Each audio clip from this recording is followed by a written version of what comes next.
எனக்கு ஒரு சிநேகிதன் அவன் சொன்னான், டேய் என்னுடைய மாமனார் கூட தன்னுடைய பொண்ணை எனக்கு திருமணம் பண்ணி கொடுக்கறதுக்கு முன்னாடி ஒரு செய்தியை சொன்னார். பொய்ன்னு அப்புறமா தான் தெரிஞ்சது அப்படின்னா. என்ன சொன்னார்னு கேட்டோம். என் பொண்ணு மாசத்துக்கு ஒரு தடவை ஏதாவது கோபம் வந்தா கையில கிடைக்கிறத எடுத்து உங்க மேல எரிவா, நீங்க தான் அனுசரிச்சு நடந்துக்கணும்னு சொன்னார் அப்படின்னா. அப்படி அவர் சொன்னது பொய்யா அப்படின்னு கேட்டேன். ஆமா, அவர் மாசம் ஒரு தடவைன்னு அவர் சொன்னது பொய், தினம் ஒரு தடவை அப்படி செய்யறா, இதுதான் உண்மை அப்படின்னா. ஒரு சீடன் அந்த காலத்துல அஹிம்சைக்கு மரியாதை அதிகமா இருந்தது. இந்த காலத்துல இம்சைக்கு அதிக மரியாதை. ஒரு பெரியவர் இருந்தார். உண்மையை பத்தியும் சத்தியத்தை பத்தியும் நிறைய உபதேசம் எல்லாம் பண்ணார். அது பிரகாரமே நடந்தார். அவர் பின்னாடி நிறைய கூட்டம்லாம் இருந்தது. சீடர்கள் அதிகமா இருந்தாங்க. அவர் கொள்கைக்கு மரியாதை இருந்தது. ஆனா காலப்போக்கில் அந்த மரியாதை குறைஞ்சு போச்சு. அவர் பின்னாடி போன கும்பலும் குறைஞ்சு போச்சு. இது ஏன்? இப்படி ஒரு கேள்வி கேட்டார் ஒருத்தர். அதுக்கு பதில் சொல்ல வந்தார் ஒருத்தர். அவரு ஒரு கதையை சொன்னார். சீக்கிய கதை. அதாவது மகான் குருநானக் உபதேசம் பண்ணிக்கிட்டு இருந்த காலம். அவர் பின்னாடி ஏகப்பட்ட கூட்டம் போற இடமெல்லாம் மக்கள் வெள்ளம் அவர் பின்னாடியே போயிட்டு இருந்ததுதான். அவர் எந்த ஊருக்கு போனாலும் எல்லாரும் பின்னாடியே போனாங்க. இந்த கூட்டத்தையும் அவங்க கிட்ட இருக்கிற ஆர்வத்தையும் போனார் ஒருத்தர். அவரு குருநானக்கோட நண்பர். அவர் நேரா போய் குருநானக்க பார்த்தார். ஆகா, உங்களுக்கு தான் எத்தனை ஆயிரம் சீடர்கள் அப்படின்னார். குருநானக் இதை கேட்டுட்டு லேசா சிரிச்சார். அவ்வளவுதான், பதில் எதுவும் சொல்லல. கொஞ்ச நாள் கழிச்சு குருநானக் ஒரு ஊரை விட்டுட்டு இன்னொரு ஊருக்கு புறப்பட்டார். ஆயிரக்கணக்கான ஜனங்கள் பின்னாடி போனாங்க. சும்மா போல குரு மகாராஜுக்கு ஜே அப்படின்னு கோஷம் போட்டுக்கிட்டே போறாங்க. ஒரு சாலை ஓரமா போய்கிட்டே இருக்கிறாங்க. திடீர்னு ஒரு இடத்துல ஆகாசத்துல இருந்து செப்பு காசுகள் மழை மாதிரி கொட்டுச்சு. கோஷம் போட்டுக்கிட்டு வந்தவங்க எல்லாம் பாதி பேர் உடனே கதைஞ்சு ஓடினாங்க. அவங்களுக்கு கிடைச்ச செப்பு காசையெல்லாம் பொறுக்கிக்கிட்டு மடியில கட்டிக்கிட்டு சொல்லிக்காம கொள்ளாம நழுவி போயிட்டாங்க. அவர் இதையெல்லாம் கவனிக்காம தொடர்ந்து போயிட்டே இருக்கிறார். அடுத்த ஊருக்கு போனார். அங்க மறுபடியும் ஒரு பணமழை. போன தடவை செப்பு காசு கொட்டுச்சு, இந்த தடவை இங்க வெள்ளி காசா கொட்டுது. இப்பவும் இருந்த கூட்டத்துல பாதி பேர் கும்பல் அப்படியே கலைஞ்சு ஓடி போய் முடிஞ்ச அளவுக்கு அதை பொறுக்கிட்டு அப்படியே ஓடிட்டாங்க. குருநானக் தொடர்ந்து போறார். இன்னொரு ஊர்ல மறுபடியும் பணமழை. இந்த தடவை வெறும் தங்க காசா விழுது. இதை பார்த்ததும் மீதி இருந்த கும்பலும் கலைஞ்சு ஓடி போய் தங்க காசை அள்ளிட்டு அம்பேல் ஆயிட்டுது. குருநானக் திரும்பி பார்த்தார். கடைசியா எஞ்சி இருந்தது ஒரே ஒரு சீடர் தான். செப்பு காசு, வெள்ளி காசு, தங்க காசு எதையும் பொருட்படுத்தாம இவர் பின்னாடியே வந்துகிட்டு இருக்கிறார். நீதான்ப்பா என்னுடைய உண்மையான சீடன் அப்படின்னு சொல்லி அவரை வாழ்த்தி அவர்கிட்ட தன்னுடைய பணிகளை ஒப்படைச்சாராம் குருநானக். அவ்வளவுதான் அந்த கதை. அதை கேட்டதும் உண்மைக்கு ஏன் மரியாதை குறைஞ்சு போச்சுங்கிறது புரியுது.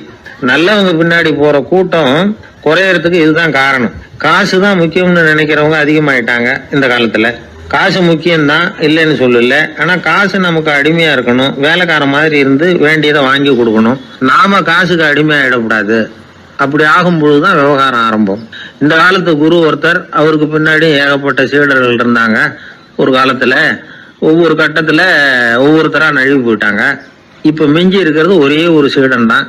ரொம்ப பவ்யமா கையை கட்டிட்டு அவர் முன்னாடி உட்காந்துருக்கிறான்.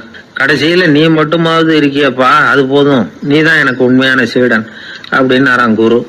அதுக்கு அந்த சீடன் சொல்லியிருக்கான், அப்படி இல்லைங்க சுவாமி, நீங்க இப்போ உட்காந்துக்கிட்டு இருக்கிற பீடத்துக்கு அடியில பெட்டியில பணம் வச்சிருக்கிறீங்க, அது எனக்கு தெரியும். அதனால நீங்க எப்போ எழுந்திரிச்சு அந்த பக்கம் போவீங்கன்னு பாத்துக்கிட்டு இருக்கிறேன் அப்படின்னா விழுந்தது. உடனே அவங்களுக்கு ஒரு ஆசை, கபீரை சந்திச்சு பேசணும் அப்படின்னு அவங்க ஆசைப்பட்டாங்க. அவங்க அப்படி ஆசைப்பட்டதுக்கு ஒரு காரணம் உண்டு. ஏன் அப்படி ஆசைப்பட்டாங்கன்னா, ரெண்டு ஞானிகளை சந்திக்க வச்சா பல அரிய தத்துவங்களை கேட்கறதுக்கு ஒரு வாய்ப்பு கிடைக்கும். அதனால அவங்க ரெண்டு பேரும் எப்படியாவது சந்திக்க வச்சிடணும் அப்படின்னு அவங்க ஆசைப்பட்டாங்க. அந்த சீடர்கள் தங்களுடைய விருப்பத்தை அவர்கிட்டயே சொன்னாங்க. இது மாதிரி அவர் கபீர் இந்த ஊர்ல இருக்கிறதா தெரியுது, சந்திச்சா தேவையில்லைன்னு. சரி, கபீரை சந்திக்கலாம், ஆனா அவரோட பேசுறத பத்தி நான் எதையும் சொல்றதுக்கு இல்லை அப்படின்னு விட்டார் பரீத். ஏன் கபீரோட நீங்க எதுவும் பேச மாட்டீங்களா அப்படின்னு கேட்டாங்க சீடர்கள். அவரோட பேசுறதுக்கு எதுவும் இல்ல. ஏன்னா எனக்கு என்ன தெரியுங்கிறது அவருக்கு தெரியும், அவருக்கு என்ன தெரியுங்கிறது எனக்கு தெரியும். அப்படி இருக்கிறப்ப நாங்க ரெண்டு பேரும் பேசிக்கிறதுக்கு என்ன விஷயம் இருக்க போகுது அப்படின்னாரு அவர். இங்க நிலைமை இப்படி. கபீர் இருக்கிற இடத்துல என்ன நடந்தது தெரியுமா? இது மாதிரி பரீத் காசிக்கு வந்திருக்கிறார் அப்படிங்கிற விஷயம் கபீரின் சீடர்களுக்கு தெரிஞ்சது. உடனே அவங்களும் நீங்க ஷேக் பரீத்தை சந்திச்சு பேசணும்னு அவர்கிட்ட கேட்க ஆரம்பிச்சாங்க. அதுக்கு கபீர் சொன்னாராம், நாங்க ரெண்டு பேரும் சந்திச்சுக்கிட்டா ஒருத்தர் கட்டி தழுவிக்குவோம், ஆனந்த கண்ணீர் வடிப்போம், வார்த்தைகளால பரிமாறிக்கிறதுக்கு எங்ககிட்ட எதுவும் இல்ல அப்படின்னாராம். இருந்தாலும் ரெண்டு பக்கத்துல இருந்த சீடர்களும் அப்படி நினைக்கல. எப்படியும் இவங்க சந்திச்சுக்கிட்டா கொஞ்சமாவது பேசாம இருக்க முடியாது, ஏதாவது பேசிக்குவாங்க அப்படின்னு நினைச்சாங்க. அதனால தொடர்ந்து வற்புறுத்தினாங்க. கபீர் பரீத்தை தன்னுடைய ஆசிரமத்துக்கு அழைச்சார். அந்த ஊரின் எல்லைக்கே போய் அவரை அழைச்சிட்டு வந்தார். 2 பேரும் சந்திச்சாங்க. ஒருத்தர் கட்டி பிடிச்சுக்கிட்டாங்க. ஒருத்தர் கைய ஒருத்தர் பிடிச்சபடியே ரொம்ப நேரம் நின்றுட்டு இருந்தாங்க. ஆனந்த கண்ணீர் வழிஞ்சுது. கபீர் ஆசிரமத்துல 2 பேரும் மௌனமா உட்கார்ந்துருக்காங்க. ஏதாவது பேசுவாங்கன்னு சொல்லி எதிர்பார்த்துக்கிட்டே 2 பக்கமும் சீடர்கள் காத்துக்கிட்டு இருக்கிறாங்க. பேசுங்கன்னு சொல்லியும் பார்த்தாங்க. அதை கேட்டதும் லேசா சிரிச்சாங்களே தவிர எதுவுமே பேசிக்கலையாம். ஒரு நாள் பூரா இப்படியே போயிட்டுது. அதுக்கப்புறம் பரீத் கபீர் கிட்ட விடைபெற்றுக்கிட்டு புறப்பட்டார். ஏன் நீங்க பேசல அப்படின்னு சொல்லி கபீரின் சீடர்கள் கேட்டாங்களாம். அதுக்கு கபீர் சொன்னார், நாங்க 2 பேரும் உணர்ந்ததை சொல்றதுக்கு வார்த்தைகள் கிடையாது. எல்லாமும் உணர்ந்த பரீத்து கிட்ட பேசுறதுக்கு என்கிட்ட எதுவும் இல்லை, அதனால பேசல அப்படின்னார். இதே மாதிரி பரீத்தின் சீடர்களும் அவர்கிட்ட கேட்டிருக்கிறாங்க, ஏன் நீங்க பேசலன்னு. எங்க 2 பேர்ல யாராவது ஒருத்தர் பேச ஆரம்பிச்சிருந்தாலும் அதை போல முட்டாள்தனம் வேற எதுவும் இருக்க முடியாதுன்னாரு அவரு. ஞானிகள் 2 பேரும் பேசி இருந்தா என்ன ஒரு தெளிவு கிடைக்குமோ அதை விட அதிகமான தெளிவு கிடைச்சுதான் சீடர்களுக்கு. உண்மையின் வடிவமான பரம்பொருள் பேசப்பட வேண்டிய ஒன்றல்ல, அது உணரப்பட வேண்டிய ஒன்று அப்படிங்கறத அவங்க புரிஞ்சுக்கிட்டாங்களாம். ஒரு கணவனும் மனைவியும் ரொம்ப நாள் ஒருத்தர் பிரிஞ்சிருந்தாங்க. பல வருஷங்களுக்கு அப்புறம் அவங்க சந்திச்ச உடனே ஏதாவது பேசலாம்ல, பேசல. 2 பேருமே மௌனமா இருந்தாங்க. இந்த ஞானிகள் மாதிரி ஒருத்தர் ஆர்வமா பாத்துக்கிட்டாங்க, அவ்வளவுதான். அந்த கணவனை தனியா கூப்பிட்டுக்கிட்டு போய் ஒருத்தர் விசாரிச்சார், ஏன்பா இவ்வளவு நாள் கழிச்சு சந்திக்கிறீங்க, நீயாவது முதல்ல வாயை திறக்கப்படாதான்னார். அதுக்கு அவர் சொன்னார், ஏற்கனவே நான் வாயை திறந்ததுனால தானே சார் இவ்வளவு காலமும் பிரிஞ்சு இருக்கிறது மாதிரி ஆச்சு, அதனால அவசரப்படாம பொறுமையா இருக்கிறேன் அப்படின்னாராம். அதனால பேச்சு பெருசுதான், இருந்தாலும் மௌனம் அதை விட பெரியது அப்படிங்கறத ஒரு வாழ்வியல் உண்மையாக நாம புரிஞ்சுக்கணும். ஒரு சீடன் வெளியூர் புறப்படுறதுக்கு தயாரா இருந்தான். ரொம்ப தூரம் போக போறான். திரும்பி வர நாளாகும். புறப்படுறதுக்கான ஆயத்த வேலைகள்ல ஈடுபட்டு இருந்தான். அந்த சமயம் பார்த்து இன்னொரு சீடன் அவங்கிட்ட வந்தான். நம்ம குரு உன்னை அழைச்சிட்டு வர சொன்னார், வா அப்படின்னு கூப்பிட்டான். இவன் உடனே புறப்பட்டு போனான். குருநாதரை பார்த்தான். அவர் காலில் விழுந்து வணங்கினான். வணங்கிவிட்டு எழுந்திரிச்சான். அவ்வளவுதான். குரு ஏதாவது உபதேசம் பண்ணுவாருன்னு எதிர்பார்த்தான். ஆனா நடந்தது என்ன தெரியுமா? குரு அவனுக்கு ஓங்கி ஒரு அடி கொடுத்தார். எதிர்பாராம இந்த அடியை வாங்கினதும் அந்த சீடன் அதிர்ந்து போயிட்டான். பக்கத்துல இருந்த மற்ற சீடர்களும் திகைச்சு போய் நின்னுட்டாங்க. அடி வாங்கின சீடனுக்கு மனசுக்குள்ள குழப்பம். நாம என்ன தப்பு பண்ணணும், புறப்படுற நேரத்துல இப்படி குரு கிட்ட அடி வாங்குற மாதிரி ஆயிட்டுதே அப்படின்னு நினைச்சு மனசுக்குள்ள ரொம்ப வேதனைப்பட்டான். கொஞ்சம் துணிச்சலை வரவழைச்சுக்கிட்டு குருநாதர்கிட்டயே கேட்டுட்டான், சுவாமி நான் என்ன தப்பு பண்ணினேன், என்ன இப்படி அடிச்சுட்டீங்களே, ஒரு வார்த்தை கூட உங்களை எதிர்த்து நான் பேசினது இல்லையே, இவ்வளவு காலமா உங்க விருப்பத்துக்கு விரோதமா ஒரு காரியம் கூட நான் செஞ்சது இல்லையே, வந்ததும் வராததுமா ஒண்ணுமே சொல்லாம என்ன அடிச்சுட்டீங்களே, குருவே நான் செஞ்ச குற்றம் தான் என்ன அப்படின்னு கண்ணீரோட பரிதாபமா கேட்டானா அந்த சீடன். ஆனா அந்த குரு முகத்துல கொஞ்சம் கூட கோபம் இல்லை. அவர் சிரிச்சுக்கிட்டே நின்றுகிட்டு இருந்தாராம். அதுக்கப்புறம் சொன்னாராம், என்னுடைய அருமை சீடனே, நீ ஒரு தவறும் பண்ணல. நான் உன்னை அடிச்சது நீ ஏதோ தப்பு பண்ணிவிட்டேங்கிறதுக்காக இல்ல, நீண்ட பயணம் போற, ஞாபகமா ஏதாவது கொடுத்து அனுப்ப வேணாமா, நீ ஞானம் பெற்ற பிறகுதான் திரும்பி வரப்போறேங்கிறது எனக்கு தெரியும். அதுக்கு பிறகு உன்னை அடிக்க முடியுமா? அதனால இப்ப கிடைச்சிருக்கிற இந்த வாய்ப்பை பயன்படுத்திக்கிட்டேன். அப்போதைக்கு இப்பவே அடிச்சுட்டேன், அவ்வளவுதான், வேற ஒண்ணும் இல்லை அப்படின்னாராம். குரு சிரிச்சுக்கிட்டே இப்படி சொல்றார். இருந்தாலும் இதுவும் ஒரு உபதேசம் தான். அதிர்ச்சிகளால விழிப்படைய வைக்கிறதும் ஒரு வழிதான். இது ஜென் வழி. பெரும்பாலும் அதிர்ச்சியின் மூலமாகவே ஞான தரிசனத்தை அருள்கிறவர்கள் தான் ஜென் குருமார்கள். நம்ம தியானம் தான் ஜென். இந்தியாவில இருந்து சீனாவுக்கு போய் கொஞ்சம் பேர் மாறி வளம் பெற்று ஜப்பான்ல ஜென் ஆகி வளர்ந்துருக்குது, அவ்வளவுதான். ஜென்கிறது தியானம். எதை நினைச்சும் தியானிக்கிறது இல்ல, எல்லாத்திலையும் தியானம் இருக்கிறதா சொல்லுது ஜென்.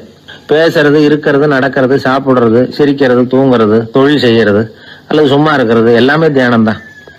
ஜென்கிறது ஒரு சுய தரிசனம், தன்னைத்தானே அடையாளம் கண்டுகொள்கிறது தான். அது இல்லாத எதையும் தேடி கண்டுபிடிக்கிறது இல்ல.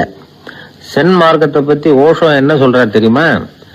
காணாமல் போன தன்னுடைய மூக்கு கண்ணாடி தன்னுடைய மூக்கின் மேல் இருப்பதை கண்டுகொள்வது போன்றது சென் அப்படிங்கிறார். நம்மால் இன்னொருத்தர் முகத்தை ரொம்ப நேரமா உத்து பார்த்துக்கிட்டு இருந்தார். என்ன பாக்குறீங்கன்னாரு அவரு. நீங்க போட்டிருக்கீங்களே மூக்கு கண்ணாடி, அதை தான் பாக்குறேன்னாரு இவரு. நீங்க அப்படி பாக்குறதுக்கு விசேஷ காரணம் ஏதாவது உண்டான்னு கேட்டார் இவர். உண்டுன்னார். என்னன்னு கேட்டார். நேத்திக்கு காணாம போன என்னோட மூக்கு கண்ணாடி அது அப்படின்னாராம் இவர். எதிர்காலத்தை நினைச்சா எனக்கு ரொம்ப பயமா இருக்கு சார் அப்படின்னு சொல்றவங்க நிறைய பேர் இருக்கிறாங்க. அதாவது பயப்படாத மனிதர்கள்னு யாருமே கிடையாது. ஒவ்வொருத்தருக்கும் ஒவ்வொரு விதமான பயம் இருந்தாலும் ஒட்டுமொத்தமா பாக்குறப்போ மனிதனுக்கு 6 விதமான பய உணர்வுகள் வரலாம் அப்படின்னு பெரியவங்க சொல்றாங்க. எல்லா விதமான பயமும் இந்த 6 வகைக்குள்ள அடக்கம். அந்த 6 வகை பயமும் 6 எதிரிகள் மாதிரியா. 6 எதிரிகளையும் புரிஞ்சுக்கிட்டோம்னா போதும், வாழ்க்கையில சுலபமா வெற்றி அடைய முடியும். சரி, அந்த 6 வகை பயம் என்னென்ன அப்படின்னு பாப்போம்.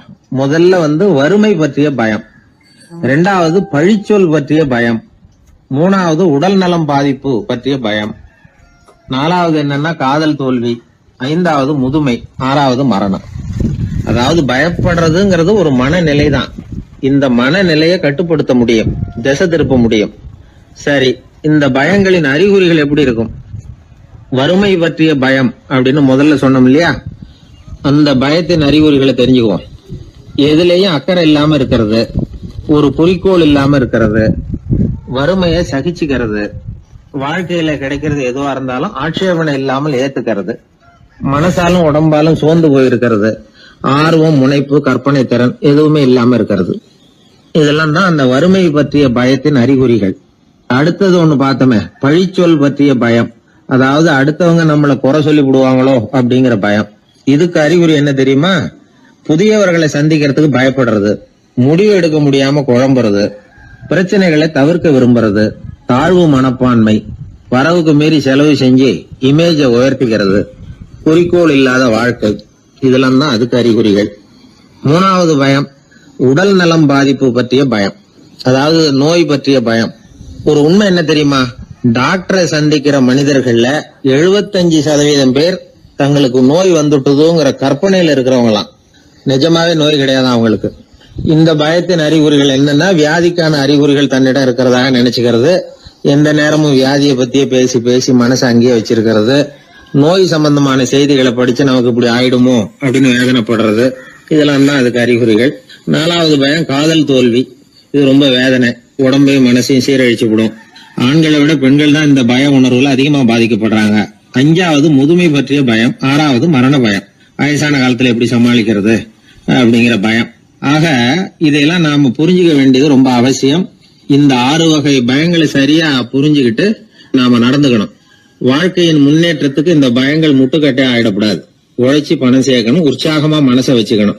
மனசை கட்டுப்படுத்துகிற மார்க்கம் தெரிஞ்சுக்கிட்டா போதும், எல்லாம் சரியா வந்துடும். நம்ம ஆள் ஒருத்தன் சொன்னான், சார் எனக்கு வறுமை பற்றிய பயம் தான் இருந்தது, ஒரே ராத்திரியில 30,000 ரூபாய் தயார் பண்ணிவிட்டேன், இப்ப எனக்கு இன்னொரு பயம் வந்துட்டுதுன்னா. என்ன பயம்னு கேட்டாங்க. போலீஸ் கண்டுபிடிச்சிருமோங்கிற பயம்னா. இது இந்த பயத்துல அடங்காது. அதனால அஞ்சி சாவார், அஞ்சாத பொருள் இல்லை அப்படின்னு பாரதி சொன்னார் இல்லையா, அது மாதிரி பயத்தை புரிந்து கொண்டு அதற்கு தகுந்த மாதிரி நம்முடைய வாழ்க்கையை அமைத்துக் கொள்ள வேண்டும். அப்படி அமைத்துக் கொள்ளுகிறவர்களுக்கு வெற்றி நிச்சயம். ஒரு ஊர்ல ஒரு குரு இருந்தார், ஜென் குரு. அவரை தேடிட்டு ஒரு மன்னர் வந்தார். வந்தவர் ஜப்பான் மன்னர். தோட்டக்கலையை பத்தி தெரிஞ்சுட்டு போறதுக்காக அவர் வந்தார். எப்படி தோட்டம் அமைக்கிறது அப்படிங்கறத பத்தி அந்த குரு விவரமா சொல்லி கொடுத்தாரு. 1 நாள் 2 நாள் இல்ல, 3 வருஷம் கத்து கொடுத்தார். அதுக்கப்புறம் சொன்னார், நான் கத்து கொடுத்துட்டேன், இனிமே நீங்க போகலாம், போய் தோட்டம் அமைக்கலாம், அதுதான் உங்களுக்கு பரிசை. தோட்டம் அமைச்ச பிறகு சொல்லி அனுப்புங்க, நான் வந்து பாக்குறேன். நீங்க இங்க என்னவெல்லாம் கத்துக்கிட்டீங்களோ அதையெல்லாம் அங்க செயல்முறையில செஞ்சு காட்டுங்க அப்படின்னு சொல்லி அனுப்பி வச்சார். மன்னர் போனார். அரண்மனைக்கு பக்கத்திலேயே ஒரு பெரிய தோட்டத்தை உண்டு பண்ணினார். அழகான மரங்களையும் செடிகளையும் உருவாக்குனாரு. கிட்டத்தட்ட 1000 தோட்டக்காரர்களை பயன்படுத்தி 3 வருஷங்கள் முயற்சி பண்ணி அந்த அழகான தோட்டத்தை உருவாக்குனார்.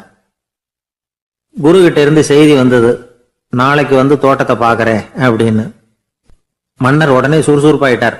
முதல் நாளே தோட்டத்தை சுத்தப்படுத்தினார். ராத்திரி பூரா யாரும் தூங்கல. எல்லாருக்கும் தோட்டத்தை ஒழுங்குபடுத்துற வேலை. அது அந்தந்த இடத்துல ஒழுங்கா இருக்குதா அப்படின்னு சரி பார்த்தாங்க. ஒரு தவறும் இல்லாத வகையில அதை ஒழுங்குபடுத்தினாங்க. மறுநாள் குரு வந்தார், தோட்டத்தை பார்த்தார். அவருக்கு கோபம் வந்துட்டுது.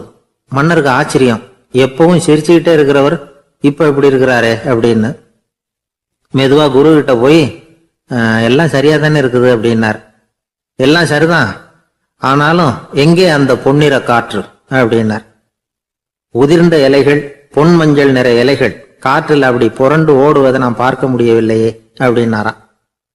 அது இல்லாம இந்த தோட்டம் உயிரோட்டம் உள்ளதா இருக்காது, இதுல பாடல் இல்லை, ஆடல் இல்லை, அதெல்லாம் இல்லாம இந்த தோட்டம் ரொம்பவும் செயற்கையா தெரியுதேன்னாராம்.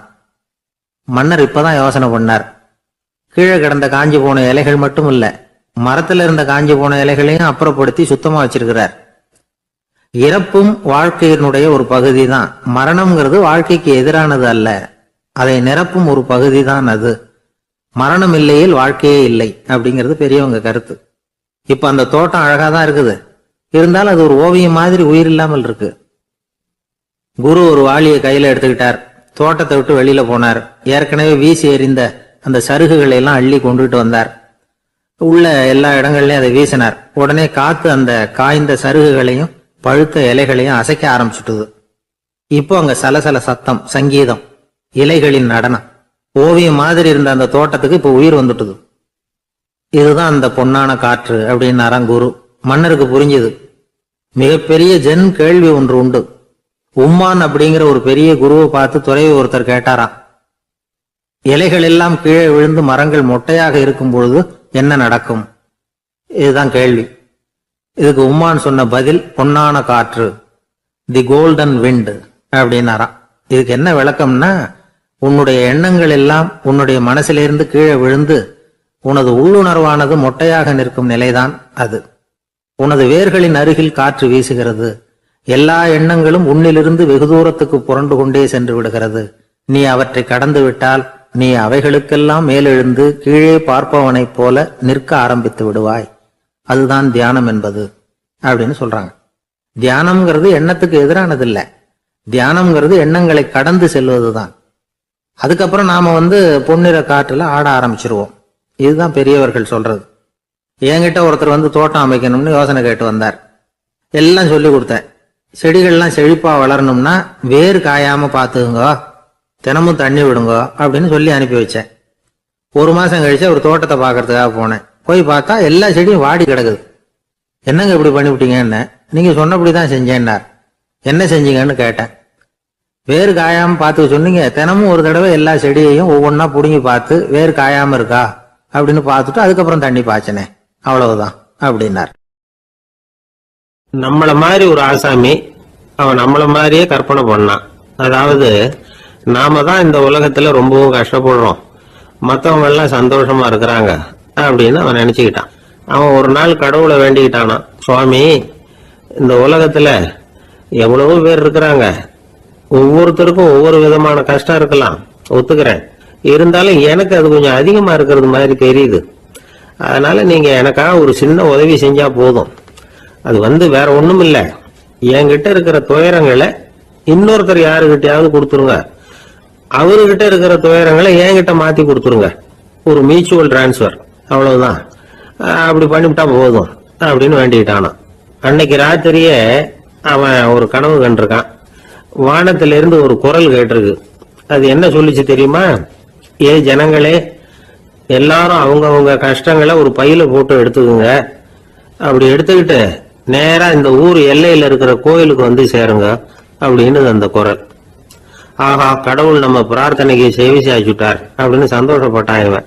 உடனே என்ன பண்ணான், தன்கிட்ட இருந்த கஷ்டத்தையெல்லாம் ஒரு சாக்கு பையில போட்டு எடுத்துக்கிட்டான்.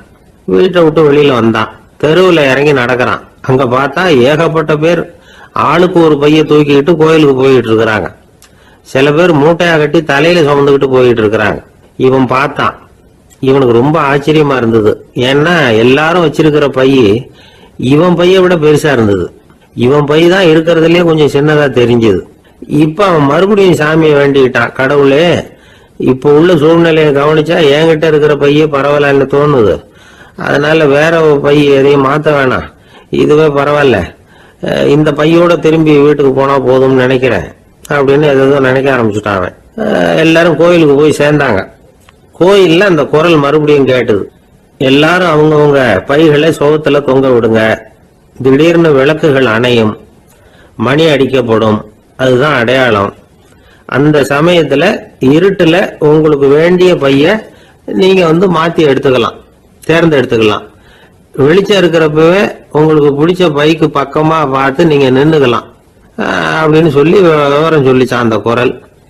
அப்படி சொன்னதுக்கு அப்புறம் திடீர்னு விளக்கு அணைஞ்சுது, மணி அடிச்சுது. கொஞ்ச நேரம் கழிச்சு மறுபடியும் விளக்குகள்லாம் எரிஞ்சுது. இப்போ பார்த்தா எல்லாரும் அவங்க பையையே கெட்டியா பிடிச்சிட்டு நிக்கிறாங்க. இவனும் அப்படியே நிக்கிறான். இவன் மெதுவா பக்கத்துல நிக்கிறவங்க கிட்ட கேட்டானா, ஏன் நீங்க பைய கையிலேயே வச்சிருக்கிறீங்க, செவுத்துல மாட்டலையா அப்படின்னு கேட்டிருக்கான். இல்லப்பா, நீ ஏன் கையிலேயே வச்சிருக்கிறியோ அதே காரணத்துக்காக தான் நாங்களும் வச்சிருக்கிறோம். நம்ம கவலைகளை பத்தி நமக்கு ஓரளவுக்காவது தெரியும். ஆனா மத்தவங்க கவலைகள் நமக்கு பரிச்சயம் இல்லாதவை, பழக்கம் இல்லாதது. அதனால நமக்கு தெரிஞ்ச கவலைகளை சமாளிக்கிறது சுலபம். தெரியாததை சமாளிக்கணும்னா மறுபடியும் ஆரம்பத்துல இருந்து ஆரம்பிக்கணும். அதனால பழைய நண்பர்களோட வாழறது தான் மேல் அப்படின்னு நானாம். அதுக்கப்புறம் அவன் தன்னோட பைய போதும்னு வீட்டுக்கு திரும்பி வந்துட்டானான். இது ஒரு பெரியவர் சொல்லி இருக்கிற கதை. அதனால நம்ம கிட்ட இருக்கிற கஷ்டங்கள் தான் பெருசு, அதை இன்னொருத்தங்கிட்ட கொடுத்துட்டு மாத்திக்கலாம் அப்படின்னு நினைக்கிறது தப்பு. இதே மாதிரி இன்னொரு சம்பவம். ஒரு ஊர்ல ஒரு நாள் ராத்திரி ஆகாயத்தில இருந்து கடவுள் குரல் கேக்குது. இந்த ஊர்ல இருக்கிற ஜனங்கள்லாம் கொஞ்சம் கவனிங்க, உங்களுக்கு ஒரு செய்தி. அதாவது இங்க இருக்கிற ஜனங்கள்லயே கொஞ்சம் கூட கவலையே இல்லாத ஆள் யாருன்னு எனக்கு தெரியணும். அதனால எல்லாரும் அவங்க கவலைகளை ஒரு பையில போட்டு எடுத்துக்கிட்டு கோயிலுக்கு வாங்க அப்படின்னாரு கடவுள். உடனே வரிசையா எல்லாரும் வர ஆரம்பிச்சாங்க. எல்லார் கையிலயும் பை இருந்தது, சின்னதும் பெருசுமா. கவலையே இல்லாத ஆள் யாருன்னு தேடினார் கடவுள். ஒரே ஒரு ஆள் மட்டும் கையில எதுவும் இல்லாம வெறும் கையை வீசிக்கிட்டு ரொம்ப ஜாலியா நடந்து வந்துகிட்டு இருந்தான். கடவுள் அவங்க கிட்ட போனார். ஏப்பா, உனக்கு கவலையே இல்லையா அப்படின்னு கேட்டார். எனக்கும் சில கவலைகள்லாம் உண்டு அப்படின்னு அவன். எங்க அதெல்லாம்னு கேட்டிருக்காரு கடவுள். பின்னாடி லாரியில வந்துகிட்டு இருக்கு அப்படின்னு அவன். ஒரு ரயில் வேகமா போயிட்டு இருக்கு. அது ஒரு ரயில்வே ஸ்டேஷன்ல கொஞ்ச நேரம் நின்னுது. அப்போ அதுல ஒரு ஆள் ஏறினார். தலையில ஒரு மூட்டையை வச்சிருந்தார். மூட்டையை தலையில சுமந்துகிட்டே உள்ள வந்தாரு. மூட்டையை தலையில சுமந்துகிட்டே ஒரு இடத்துல உட்கார்ந்தார். ரயில் மறுபடியும் புறப்பட்டது.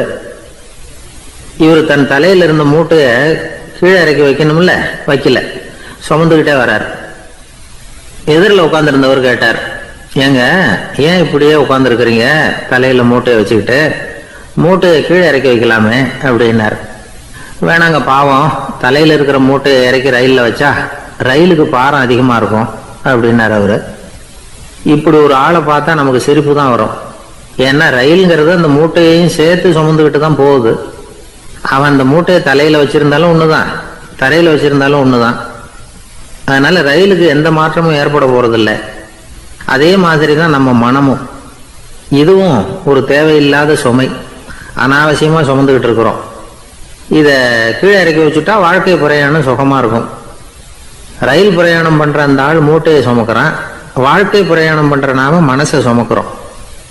இது ரெண்டுக்கும் எந்த வித்தியாசமும் இல்லை. மனசை கீழே இறக்கி வச்சுட்டா பாரம் இல்லாமல் வாழலாம், பறவைகள் மாதிரி பறக்கலாம், குழந்தைகள் மாதிரி கள்ளங்கபடம் இல்லாம வாழலாம். இந்த வெளி உலகத்துல நாம நிலை பெற்று இருக்கணும், வேரூன்றி இருக்கணும். அதே சமயம் நம்முடைய உள் வெளியில ஆன்மீக வாழ்க்கையில பாரம் இல்லாம இருக்கணும். அப்போ பறக்கணும், நதியை போல ஓடணும், மிதக்கணும். பயணம் சுகமா இருக்கும், களைப்பு தெரியாது, கவலை தெரியாது. ஒரு சீடன் போதி தர்மரை நாடி வந்தான். குருவே, நீங்கள் என்ன வெறுமையாக இருக்க சொன்னீங்க, நான் இப்ப மறுபடியும் வெறுமையானவன் ஆகிட்டேன், அதனால இப்ப என்ன செய்ய சொல்றீங்க என்ன அப்படின்னு சொல்லி நின்னான்.